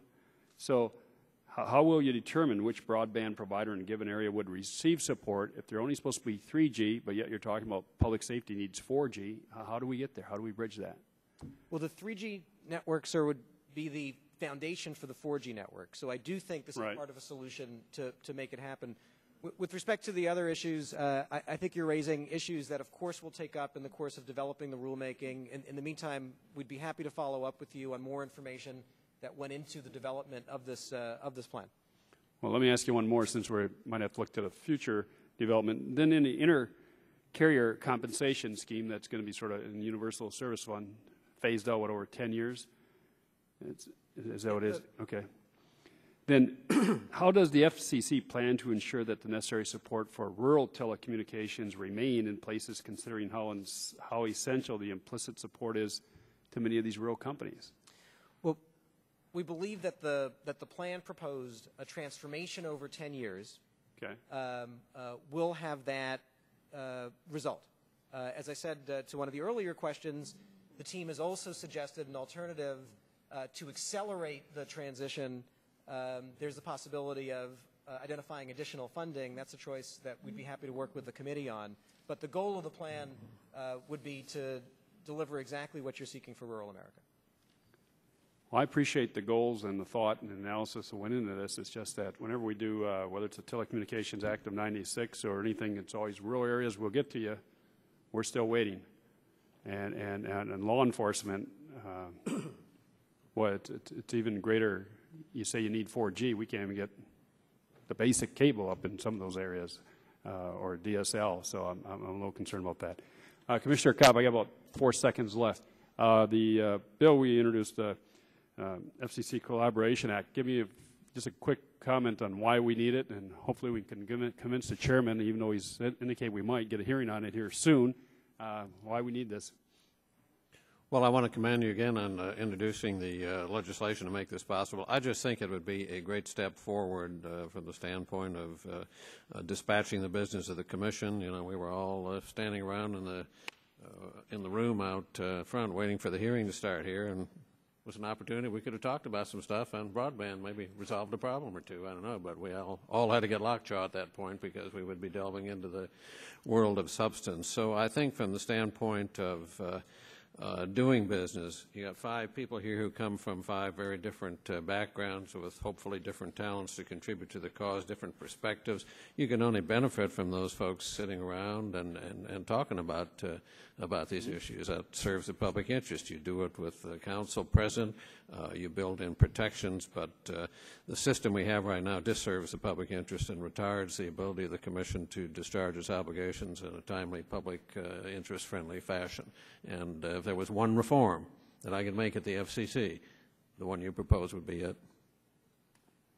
Thank you very much, Mr. Commissioner Clyburn wanted to comment on Mr. it. Chairman, if you would allow.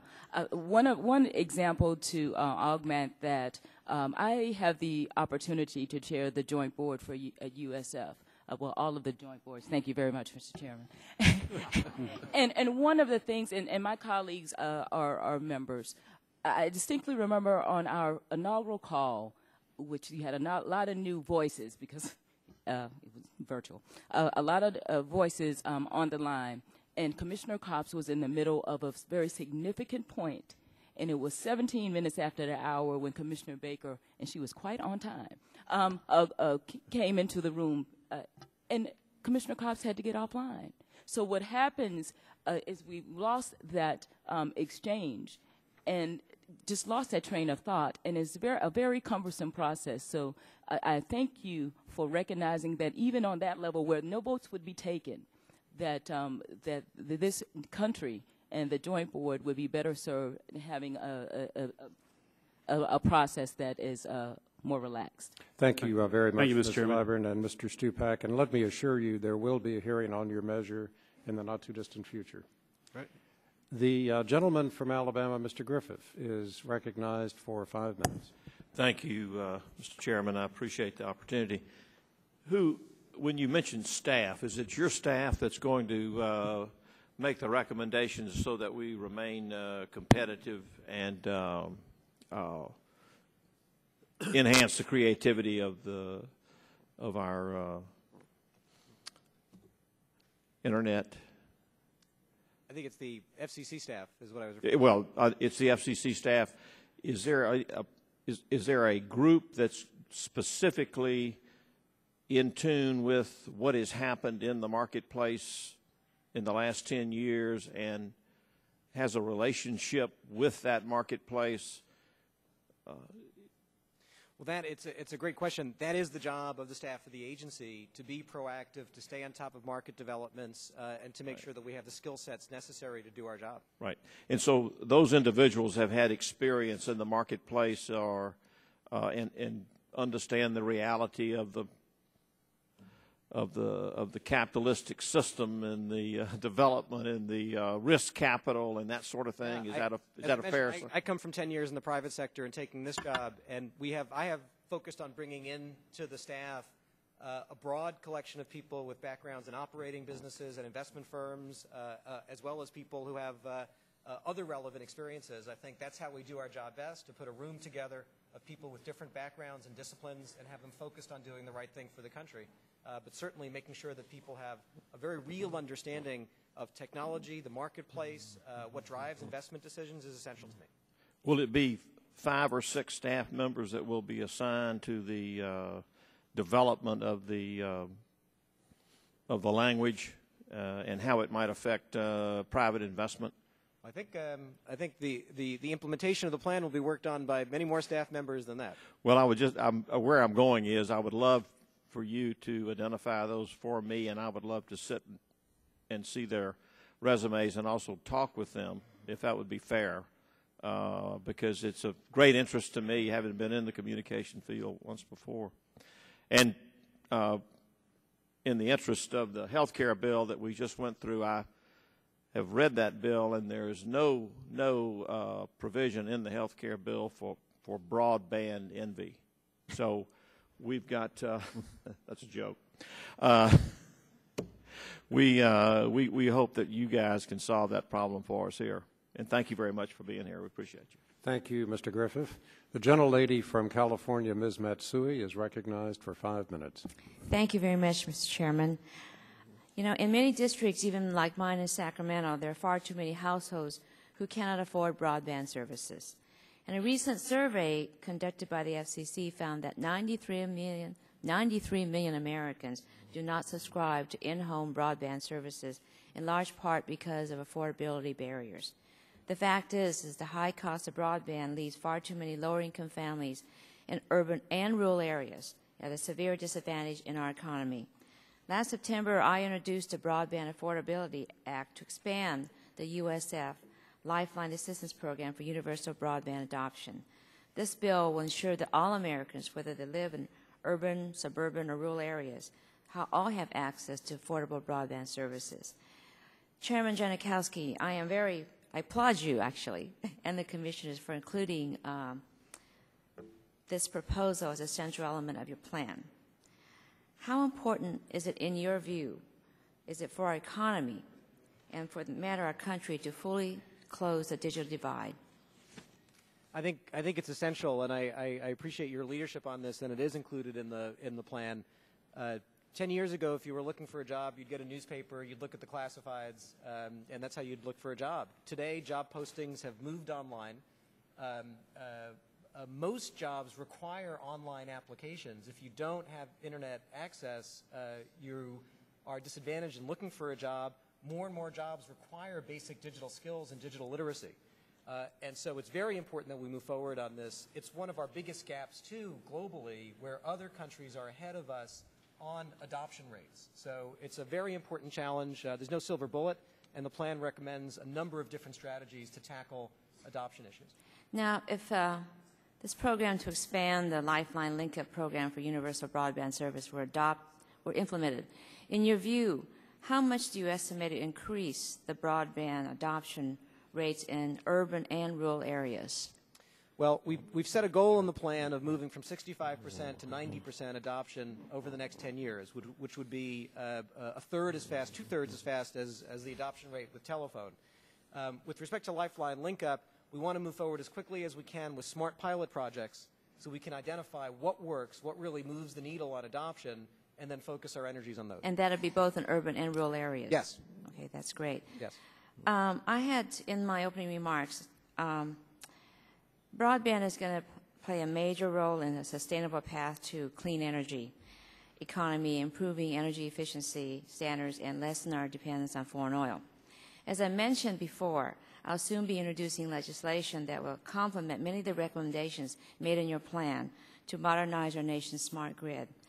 In doing so, we'll make our smart grid more reliable and efficient and ensure resilience to natural disasters and empower consumers to make more energy efficient and economic decisions about their energy usage.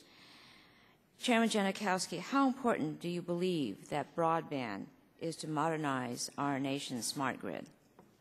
I think it's essential. I think Congress was wise in instructing us to prepare a broadband plan, to ask us to look at the relationship between broadband and energy, healthcare, education. There's a section in the plan, as you know, but it's going to be critical to integrate broadband with our smart grid, both critical and efficient, and ultimately result in very significant savings and benefits for the country. Well, can you expand on the point made in the plan about the importance of ensuring that consumers have greater access to information about their electricity usage? And why is this so important? What are the barriers in order to providing them that access? There's terrific innovation going on in the space with products that help consumers visualize their energy use, and a lot of evidence that that translates directly into energy savings. Many of those technologies rely on broadband connectivity and often wireless connectivity to fully see and fully visualize. So homes that don't have access to broadband or haven't adopted broadband are not able to get the benefits of those kinds of technologies. And so in a number of different areas here, the nature of broadband as a general purpose technology that can fuel so much innovation, investment, and benefit producing activity applies very much to energy, and this is a good example. Well, in Sacramento, the utility district received $129 million grant for smart grid. And in talking, we felt it was very important to look at that and look at broadband and how the connection of this is so important when you think about the community and what we need to do, and to see the relationships. I think that's really very important too, because for some reason I think when you think about things like smart meters and being able to find out what's being used in your house, people seem to understand that this is somehow connected to broadband. So I think it's important, and I'm very grateful that you have that in your plan. So thank you. Thank you. Thank you very much, Ms. Matsui. The gentleman from Michigan, Mr. Rogers, is recognized for 5 minutes. Thank you very much, Mr. Chairman. Thanks again, Commissioners. Mr. Janikowski, I have to say, very impressive guy, and I like a lot what you're saying. But when I went back and took a look at your statement on September 17th at the hearing, nowhere in this statement does it talk about net neutrality. Not once. Great statement. You get tears in your eyes reading this thing. I want to stand up and salute the flag. And then 4 days later, you introduce a rule, a pretty sweeping rule, on net neutrality. Today I heard you tell this panel that I'm for a light touch on regulation. That's what's generated all of this competition. And yet your FCC was doing oral arguments arguing where you had the ability to regulate the Internet. And maybe you can help me understand how we get from that position to net neutrality and your position of today that you're telling me now, that which I like to hear, light touch on regulation. You can argue the case that you have the ability to do that, even though it appears to me by reading the case that the three-judge panel was pretty tough on your position. Could you help me understand that, sir? Sure. I think, you know, it's been, I've been very public for quite a long time on my very strong view that clear, high-level rules to preserve a free and open Internet are pro-investment rules, pro-competition, pro-innovation, that we have an obligation to make sure that the open architecture of the Internet that has served the country so well continues going forward. So I see real consistency between my priorities of innovation and investment and preserving a free and open Internet. The very things that you reference actually in your speech to the Brookings Institute, where you talked about, you know, Chevrolet and hot dogs and apple pie, great stuff.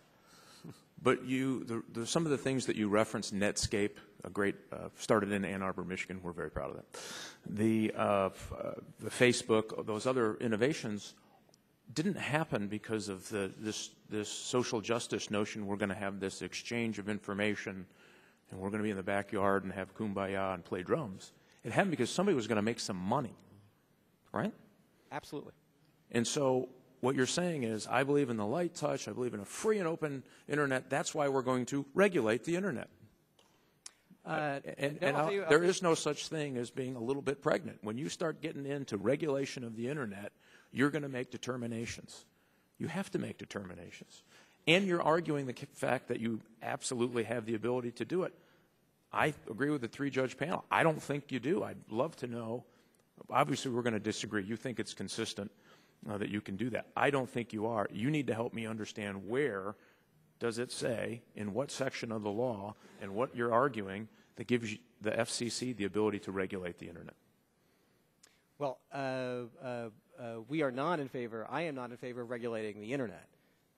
But you're in favor of net neutrality, which is regulating the Internet. I completely disagree with that, sir.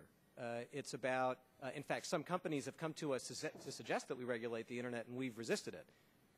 The FCC has, for many decades, had rules that apply to the on-ramps for the Internet to promote competition, to make sure that those are free and open and fair. And I do think that we should continue that in the Internet world so that the next Facebooks, the next eBay, the next Netscapes have the ability to innovate, to invent, and, as you say, I completely agree, get a return on their investment by having a fair chance to reach a market.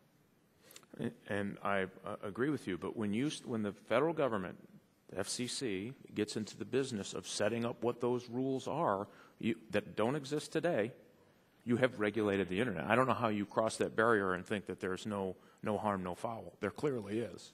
And I'll tell you what will happen. As a member here I'm a complete free market guy, I believe in the market, I think it works.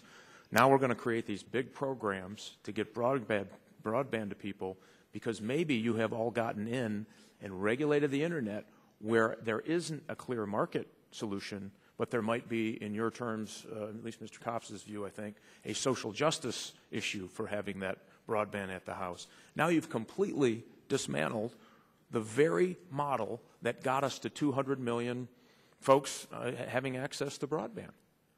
And how you don't intertwine that is beyond me. And I guess my concern is exactly that. You say here, light touch.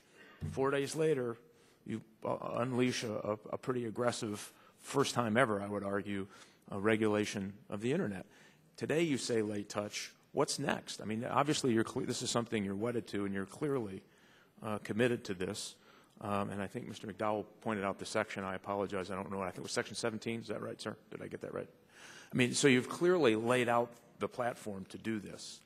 And is it your position that you're going to continue to pursue, at least in court, that you have the right to regulate the Internet? If I may, sir, when I started at the FCC, the prior administration had adopted first a set of principles regarding a free and open Internet, then enforced those principles against a company. It was the prior administration that did it. That's why we're now in court. It took those principles and attached them as conditions to a merger. So I inherited a landscape around this area where there were open Internet rules in effect, but they were confusing to people, diminishing predictability and certainty. I think it's important to adopt clear, high-level rules of the road that encourage innovation, competition, and that make clear what's not permitted. And almost anyone involved in this will tell you there are some things you shouldn't be able to do. Make clear what is permitted, and then have a fair process for disputes to be resolved. And I'd be happy to work with you on that. I think there's a way to do this that's completely consistent with an investment, growth, and competition. Thank you very much, Mr. Rogers. Your time has expired. Thank you, Mr. Chairman. The gentleman from California, Mr. McNerney, is recognized for 5 minutes. Thank you, Mr. Chairman. You know, I've really enjoyed this hearing so far. Mr. Chairman, I have a question concerning access. Do you believe that pursuing a purely engineering approach to meeting data flow challenges would make net neutrality an obsolete issue?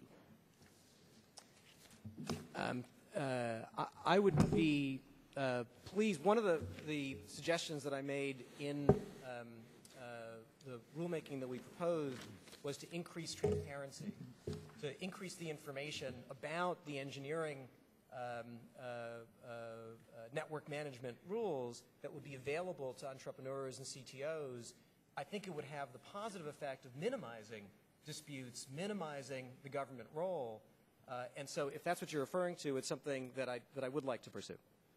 Well, what I'm getting at is that a purely engineering approach would basically expand the capability of the existing spectrum, and that may be enough to override whatever net neutrality issues are.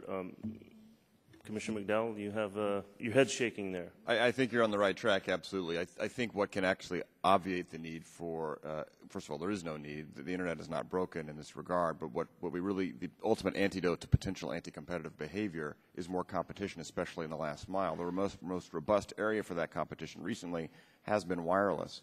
The Commission has worked hard for years since the chairmanship of Michael Powell, for instance, on getting unlicensed use of the TV white spaces out to market. This is something that in November of 2008, with great fanfare, we announced a groundbreaking order, a 5-0 bipartisan unanimous vote. It was absolutely a wonderful moment, but we have bogged down in our progress there.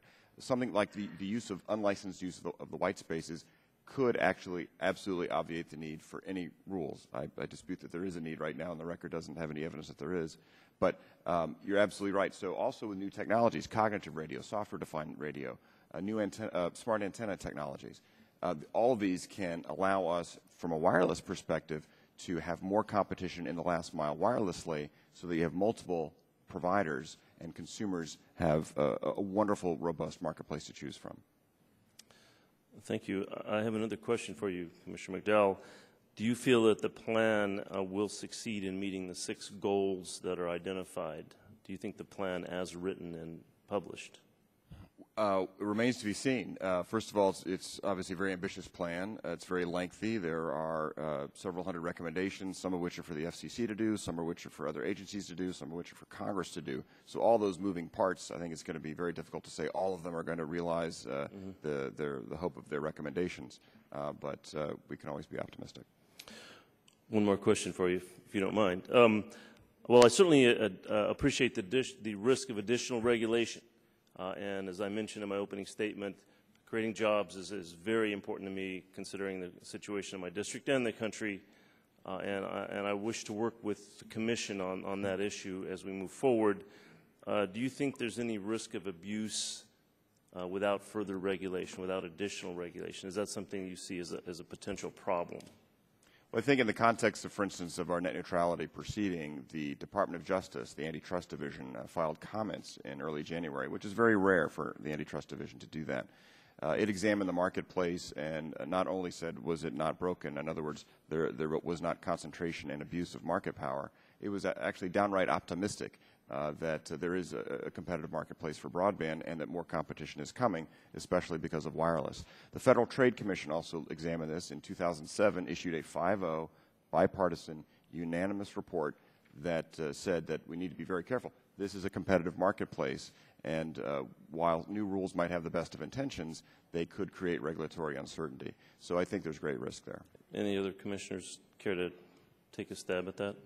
As it relates to competition, sir, I'm concerned about the future. In Chapter 4 of the plan, it talks about what 2012 looks like. And it talks about cable rolling out its DOCSIS 3.0 product, which will provide incredible speed, up to 100 mega, the goal, incredible potential high speeds. What it also points out is that in the markets that we're speaking, that competition may only exist in up to 15% of the market. So if we talk about prices and service quality and the like, I am a bit concerned because I don't see robust competition in that particular segment in terms of high-speed deployment or availability in the next couple of years. Okay, thank you. I appreciate and understand the concern. My concern is that we proactively produce regulations when we're talking about a marketplace in the future. I think that right now the market is competitive, and any significant change in the regulatory environment will cause investment to dwindle, and that will cause jobs to dwindle, and I think we need to be very careful when we tread in this area. Okay, thank you. My time. Thank you very much, Mr. McNerney. The gentleman from Missouri, Mr. Blunt, is recognized for 5 minutes. Let me move over here. Thank you, Chairman, for the time. Let me see what questions I can ask and which questions we'll submit later. The first question would be, in 2007, the FCC determined that a wireless service is not required to provide another wireless carrier with roaming services if the second carrier holds a wireless license or spectrum usage in the same geographic location. Is there anything in this plan that changes that? And Mr. Copps, you were there in 7. If you want to answer that. I think what we're trying to do is trying to revisit that a little bit on the premise that roaming is essential, I think, to a competitive environment, and looking at the in-market exception that was put in place at that time. Several of the carriers are telling us that this is the smaller ones inhibiting their ability to interconnect and to do business as they would like. So I think the Commission is well advised, and the Chairman can speak better to this, but is looking at trying to take another look at that and see what, if any, changes need to be made at this point. So, Chairman, your sense is there'd be some potential there that this will reverse some of that 2007 structure? I wouldn't say that, mostly because that proceeding hasn't happened yet. If I remember correctly, the plan does identify roaming as an issue whose resolution could affect the speed of deployment and acceleration and competition in the broadband, in the mobile broadband market, and suggested it's something that the Commission needs to look at. Now, the previous view was if you had a license to serve the area already, if you were you were required to provide your own service. Mr. McDowell, do you have a view on that? I think as a policy matter, what we need to encourage is build out of your home region. I think what you're referring to is there was a concern in 07, I was there too, that we wanted to make sure roaming wasn't just a substitute for resale. If you had a license and weren't building out in your home region, we wanted to provide a disincentive for that and an incentive for you to build out your own network so that you can become self-sufficient, so that the spectrum could be used more efficiently and consumers could be better served. So I think that's got to be a fundamental policy objective for us, is to encourage build-out in your home region and therefore everywhere. Okay, thank you. Let's go to broadcast TV for a minute. This committee in this Congress passed a bill out where the FCC would create an inventory of all the spectrum out there, how it's currently being used. That's never been voted on by either the House or the Senate. And I think this report calls for the need to find another 500 megahertz of spectrum. Do you think it would be helpful to analyze how the spectrum is currently being used, and would you encourage us to move forward and ask the FCC to find out how the spectrum is currently being used before you just go out and try to find 500 megahertz of spectrum? Anybody can answer. Sure, that. I'd be happy to tackle that. The spectrum inventory bill is very important, and it reflects a recognition of the importance of spectrum and mobile to our economic landscape. Much is known already. The demands on our mobile network, the constraints that we're heading into are very clear based on the record. And of course the FCC has information about where licensees are. The wireless industry in the course of our proceeding on broadband came and suggested that we need 800 megahertz of spectrum to satisfy forthcoming mobile needs. The staff of the FCC did work and thought the 500 megahertz was a reasonable goal. There's been record development with respect to broadcast spectrum and record development with respect to the win-win idea that's in the plan. Of course, there's a lot more work to do, and we look forward to working with the committee to find a sensible way to unleash spectrum for economic activity, to make sure that broadcasters are treated fairly, that viewers are served, and that where there's a possibility to generate billions of dollars of revenue through auctions, that we do so. Okay. Well, I thought this committee was right when we encouraged that that you be funded, allowed, directed to make that review, and I hope we do that. But if we don't do that, what's the impact of over-the-air broadcasting on any spectrum reallocation? I know we have some areas all over the state that aren't served by the same over-the-air broadcast they were before the digital conversion. How much worse does that get as we begin to reallocate spectrum? And we have lots of areas in America that are still either you pay for the satellite, or you have over-the-air broadcasting, or you don't have television. The goal of the proceeding would be to respect the needs of viewers, especially those who still get their TV signal over the air. The congestion issues that we're concerned about are chiefly large market issues, and we can make substantial progress for the country if, in a small number of large markets, a small number of broadcasters share spectrum. We can free up very significant amounts of spectrum for our mobile broadband economy, generating auction revenues. So again, I'm confident that there's a win-win here. I think the issues will be much less in rural areas because the congestion issues on the mobile broadband side are less intense. Well, that could be, though. A lot of the unserved people that were served before the other conversion are the people closest to the station, closest to the tower, if you're on that higher number on the band. But I have some other questions on unserved and underserved and other things, and we'll submit those for your answers in writing. Again, thank all of you for being here. Mr. Chairman, thank you for your time. Thank you very much, Mr. Blunt. The gentlelady from the Virgin Islands, Ms. Christensen, is recognized for 5 minutes. Thank you, Mr. Chairman, and again, welcome. My first question is hopefully just for the record, Mr. Chairman. States mean states and territories, wherever we see that in the plan. Good. Okay. Thank you.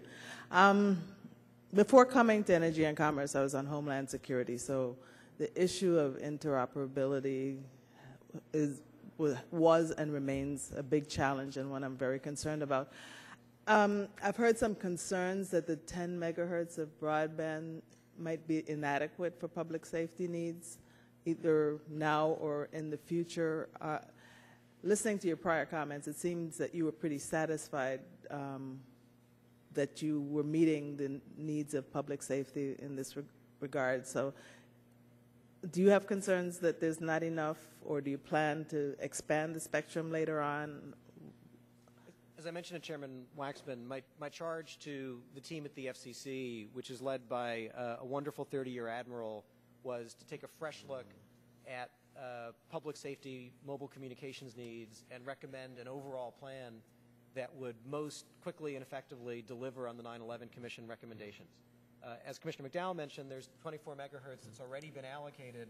It's not being used because there's no strategy to build the network. And so this plan, which includes several elements, is a plan to get the network built, to act consistent with the authority we have now to auction that 10 megahertz you're referring to, the D block. I do have tremendous faith in our team and in their commitment to delivering on the 9/11 Commission recommendations. Thank you. Everyone feel the same way? Okay. Commissioner Clyburn, when you came before us in the initial hearing with the Commission, you talked a lot about the concern about preserving diversity and local programming, as well as closing the gaps for women and minorities. Do you feel that the plan provides enough capacity potential to meet those concerns? It provides some promise, but I remain concerned on some fronts. The concern for me is when we talk about, and I am for a voluntary spectrum reallocation. But what the potential of that is that some of these entities who may be financially strapped may be the first to sell their space, which would possibly further dilute the gains and our quest for diversity and with voices. But the frontier, when I look at the overall plan, I am hopeful because it provides a whole host of opportunities that some are named and some are not. You know, low-power television, entertainment, and other types of sourcing or programming over the internet. There are growing enterprises and artists who exclusively want to stay in that space because of the flexibility and the potential for keeping more of their dollars. So while I'm concerned on the other front, I am hopeful that this space will be one that literally the sky is the limit in terms of potential for diverse voices. And so would it be the role of the FCC to do the outreach to make sure that these smaller entities know what's available, or is it our role, or is it CBC's role, or? I think it's very much a global effort. When I go out and speak, I say just that, the more positive aspect. A young lady came up to me and said, you know, I'm in my senior year of college, you know, what do I do? You know, I want to get into broadcasting. And I am a proponent of in the meantime. In the meantime, you have a vehicle, a relatively affordable vehicle through the internet to promote yourself, to produce yourself. And so I look at this as both of an opportunity and a bridge to the whatever comes next. Thank you. Let me just ask this question. I know that preserving and stimulating competition is a major part of the plan, but are there any new mandates imposed on industry, and anybody can answer this, in the broadband plan, and if so, what industries might have mandates that might require additional investment? Well, the plan itself is not self-executing. There are a number of ideas in the plan to promote competition. I spoke earlier about the complaints that we've heard at the Commission from small businesses who want to move on to broadband but are dissatisfied with the choice that they have and their prices. And we hear from other competitors who have raised issues, and the plan identifies a number of issues that require further work. Thank you. My time is up, Mr. Chairman, or I yield back whatever is left. Thank you very much, Ms. Christensen. The gentleman from Nebraska, Mr. Terry, is recognized for 5 minutes. Thank you, Mr. Chairman. It's been asked before, but I haven't asked it, as the old saying goes. But I am going to ask it in a little bit different way regarding the over-the-air TV spectrum. The plan suggests the option of being able to give back or sell back, I'm not sure, that part of the spectrum. The second half of that is, if there are not enough station holders willing to give back some of their spectrum, we've heard that you won't just force it, but does the FCC even have authority to force them to give back, or the authority to take back some of that spectrum? Do you guys have that authority? With respect to authority, the authority that we don't have is to structure what we've called an incentive auction, where with respect to any band, we have the ability to ensure that any spectrum that's used that way, that some of the auction proceeds benefit the license holders. On the first question, again, I would emphasize that both that there is a real issue ahead of us for the country in our ability to lead the world in mobile. We have all the ingredients lining up with the incredible innovation that we're seeing, with the fact that we're moving quickly to 4G to lead the world. And we'd be happy to share with you the data that shows the gap that we're going to face between capacity. Oh, I'm well aware. I'm just wondering if you have that authority, or whether Congress would have to give you that authority to grab back that spectrum if they don't voluntarily offer it to you. My understanding is that the authority that we lack is the incentive auction. So you think if it's just we're going to take that back, you have the authority to do that without congressional? I think in general, with respect to licensees, they are licensees of spectrum. Okay. Which is also a follow-up question about giving it back, whether you could buy it back. They're leasing it. I don't know if they would have the power to resell that anyway, without the FCC allowing that, or Congress. So just overall, the way I like the plan in part, and of course we're always going to disagree with some of the details out here, but one of them, I view this plan as mostly an infrastructure, but a lot of the opening statements was on take rate. And I think that's an interesting discussion of access versus acceptance. And so I want to talk about what part of the plan do you think is important on the take rate, which then dovetails into the buzzword affordable. And I think that's a term of art, not necessarily science.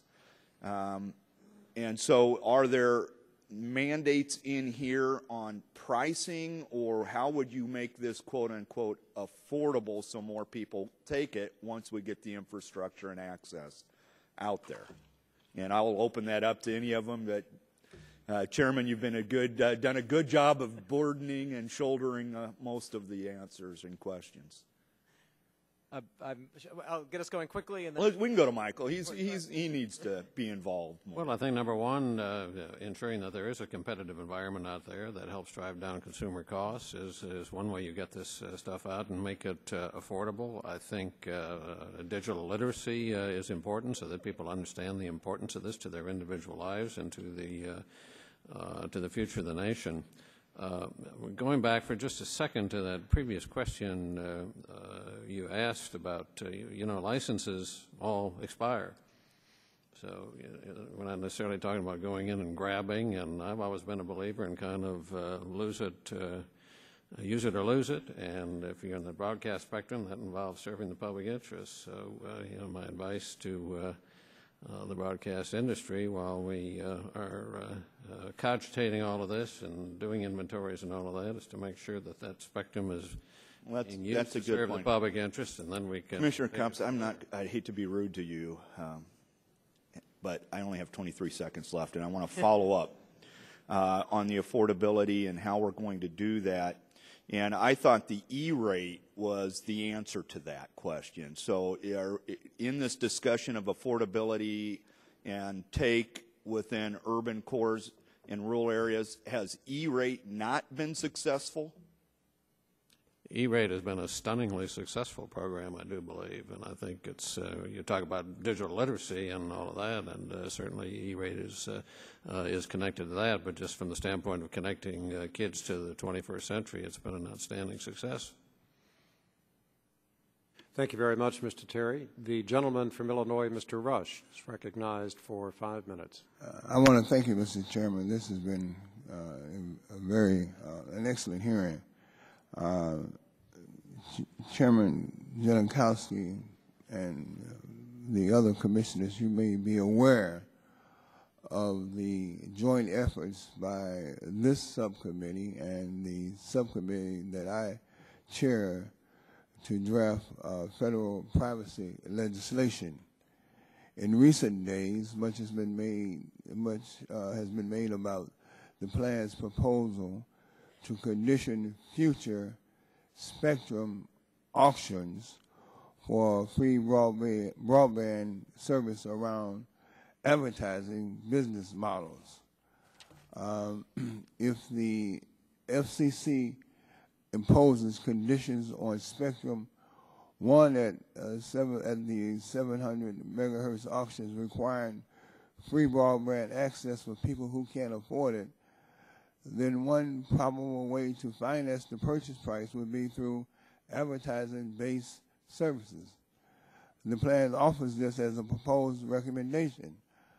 However, if I am a bidder at the auction and I don't know what the final rules of the road would be with respect to protecting consumer privacy, then I might not be inclined to participate or to bid as much as I might otherwise. This effectively puts the cart before the horse and could open the doors to another set of unsuccessful auctions. With the hopeful and passage of privacy legislation, what impact do you think that this passage would have on your auction design for the 700 megahertz license? The privacy issue is a very important one, and it is discussed in the plan. It's one of the big looming topics that the plan does say needs to be addressed to give consumers and businesses the confidence they need to participate in a broadband future. So it's not. I think we're glad that there's work proceeding on legislation, and I think if I understand your point, it's that clarity around the rules of the road on privacy would have real benefits to the business community and individuals as the broadband future rolls out, and I agree with that.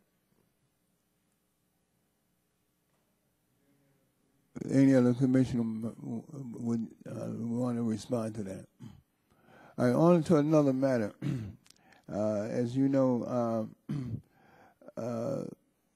one of my observations is that the broadband plan places too much emphasis on the demand and the adoption side without giving corresponding weight to factors that will stimulate entry by small businesses, including minority-owned firms, and entrepreneurs.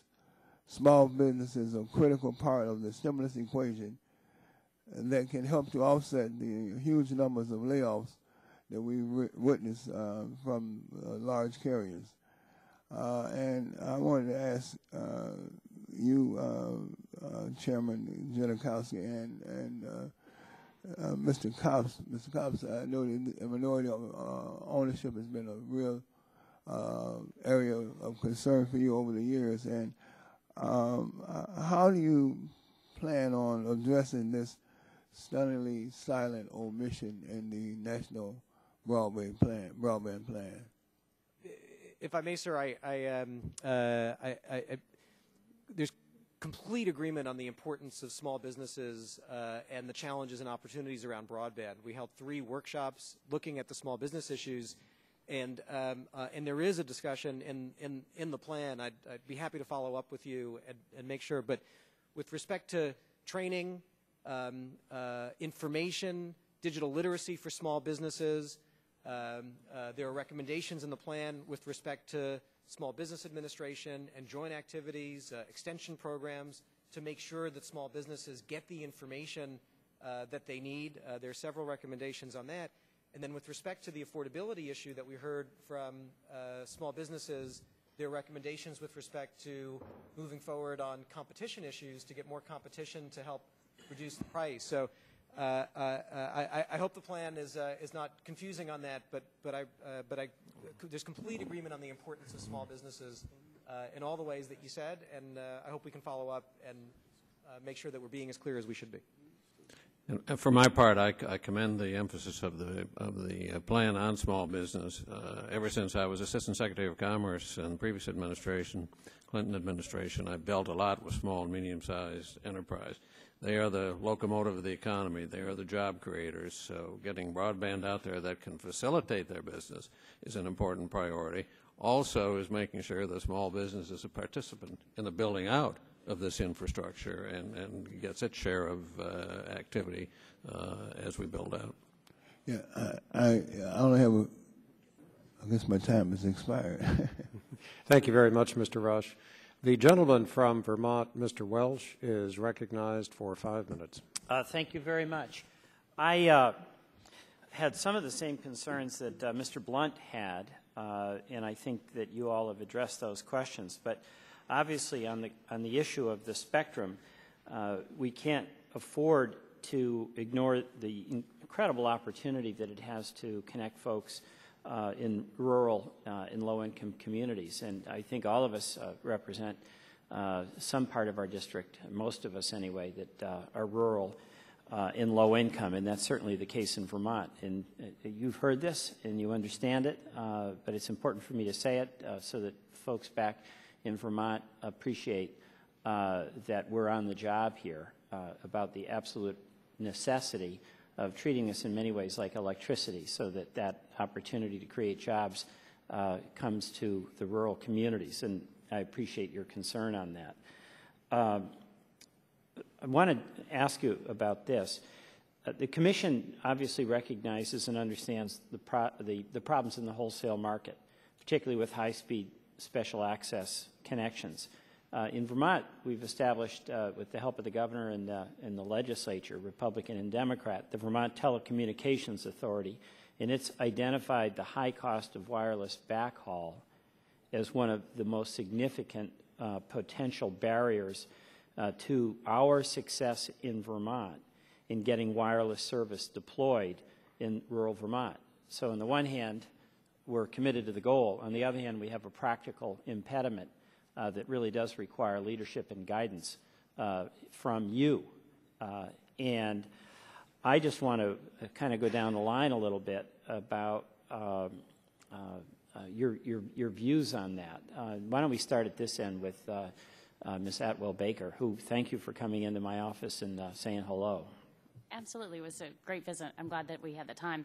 Special access is an important input into services, including wireless, and the backhaul is certainly important. It's something we're taking a look at. We need to gather the data. We're in the process of doing that now to look at what parts need to be regulated, what parts need to unregulated. Yeah. So hopefully we'll be able to do this expeditiously. Okay, thank you. Ms. Clyburn?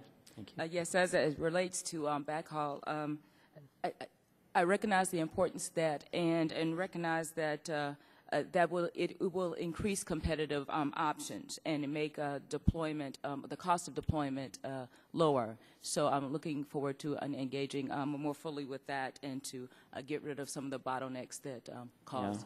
Let me ask you, let me just elaborate on this, Mr. McDowell, when you do it. You know, when in Vermont, we've been trying to encourage some local generation of power, and then local generators have to use the wires and poles that were there beforehand in a regulated utility, and it's a practical challenge trying to figure out what's fair compensation on an asset that's been fully depreciated. And to some extent, these backhaul charges remind me of that whole battle that we went through. And there's the property right, obviously, of the owner on the one hand. On the other, there's the acknowledged and urgent necessity of not reinventing the wheel in providing access to an infrastructure so that all of the economy can prosper. And do you have any thoughts on how to thread that needle?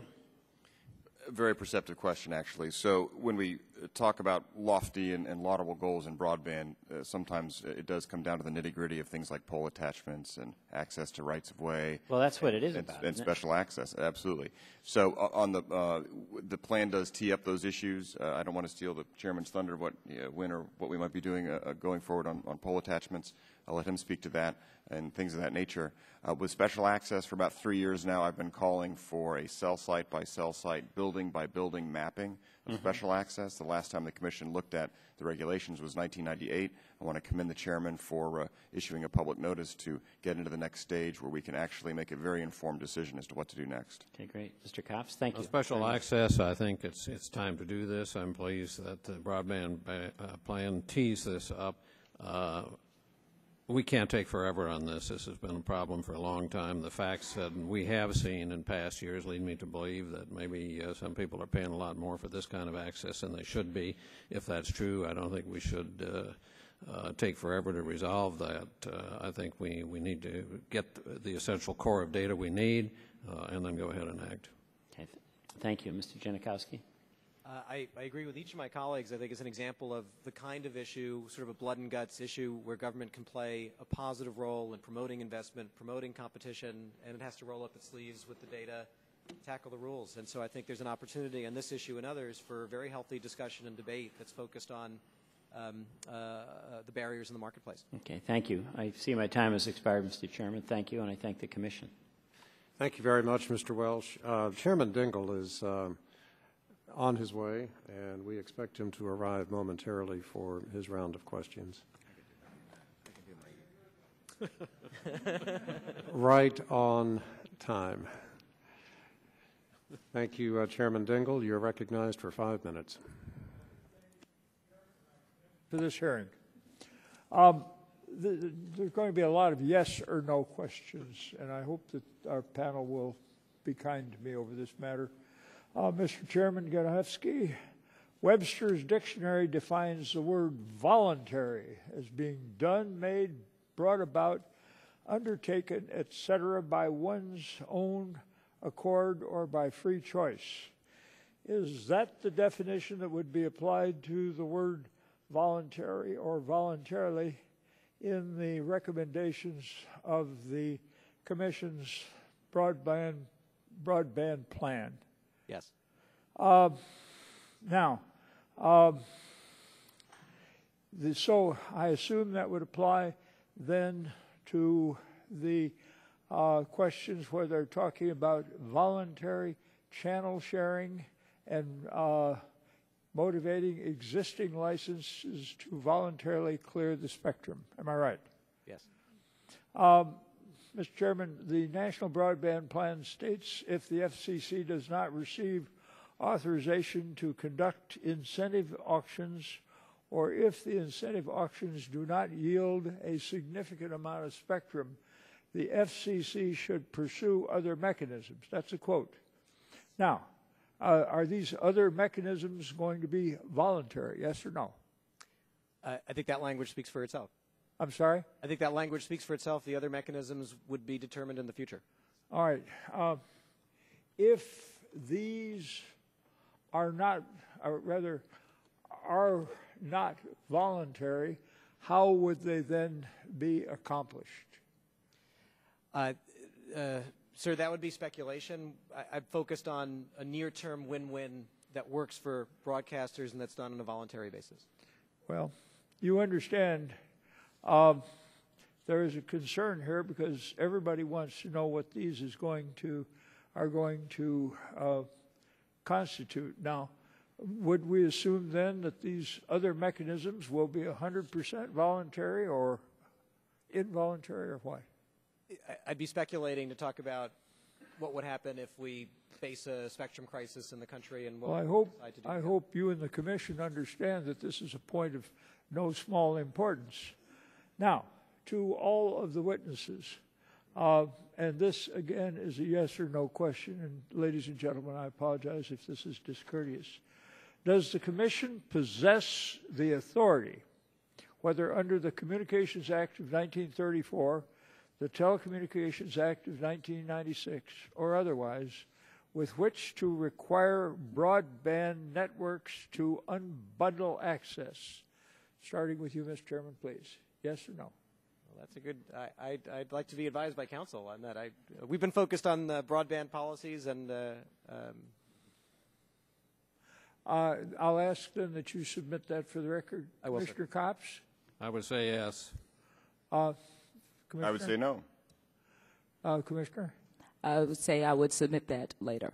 And the last of our commissioners? No. Now, does the commission believe unbundling network access will have a chilling effect on further investments to expand broadband infrastructure?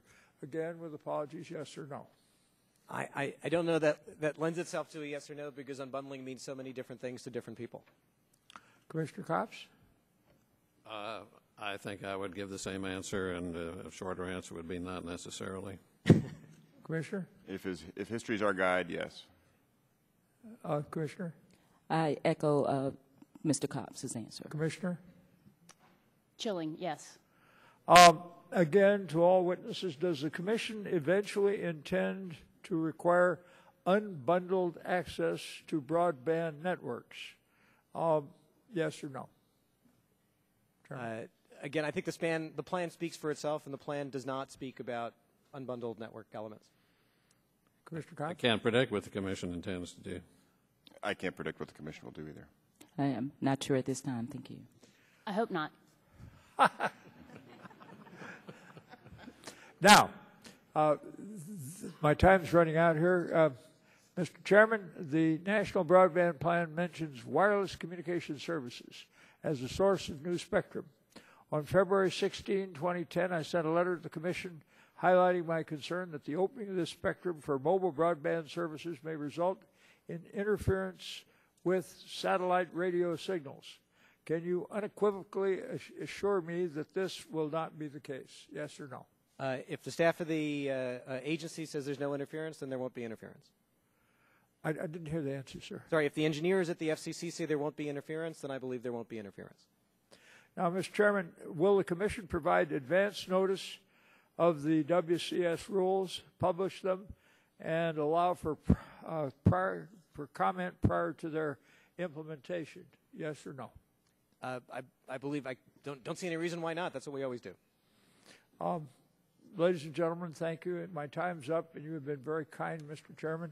I reiterate my request for the privilege of sending a letter asking further questions to the Commission and ask it to be inserted in the record.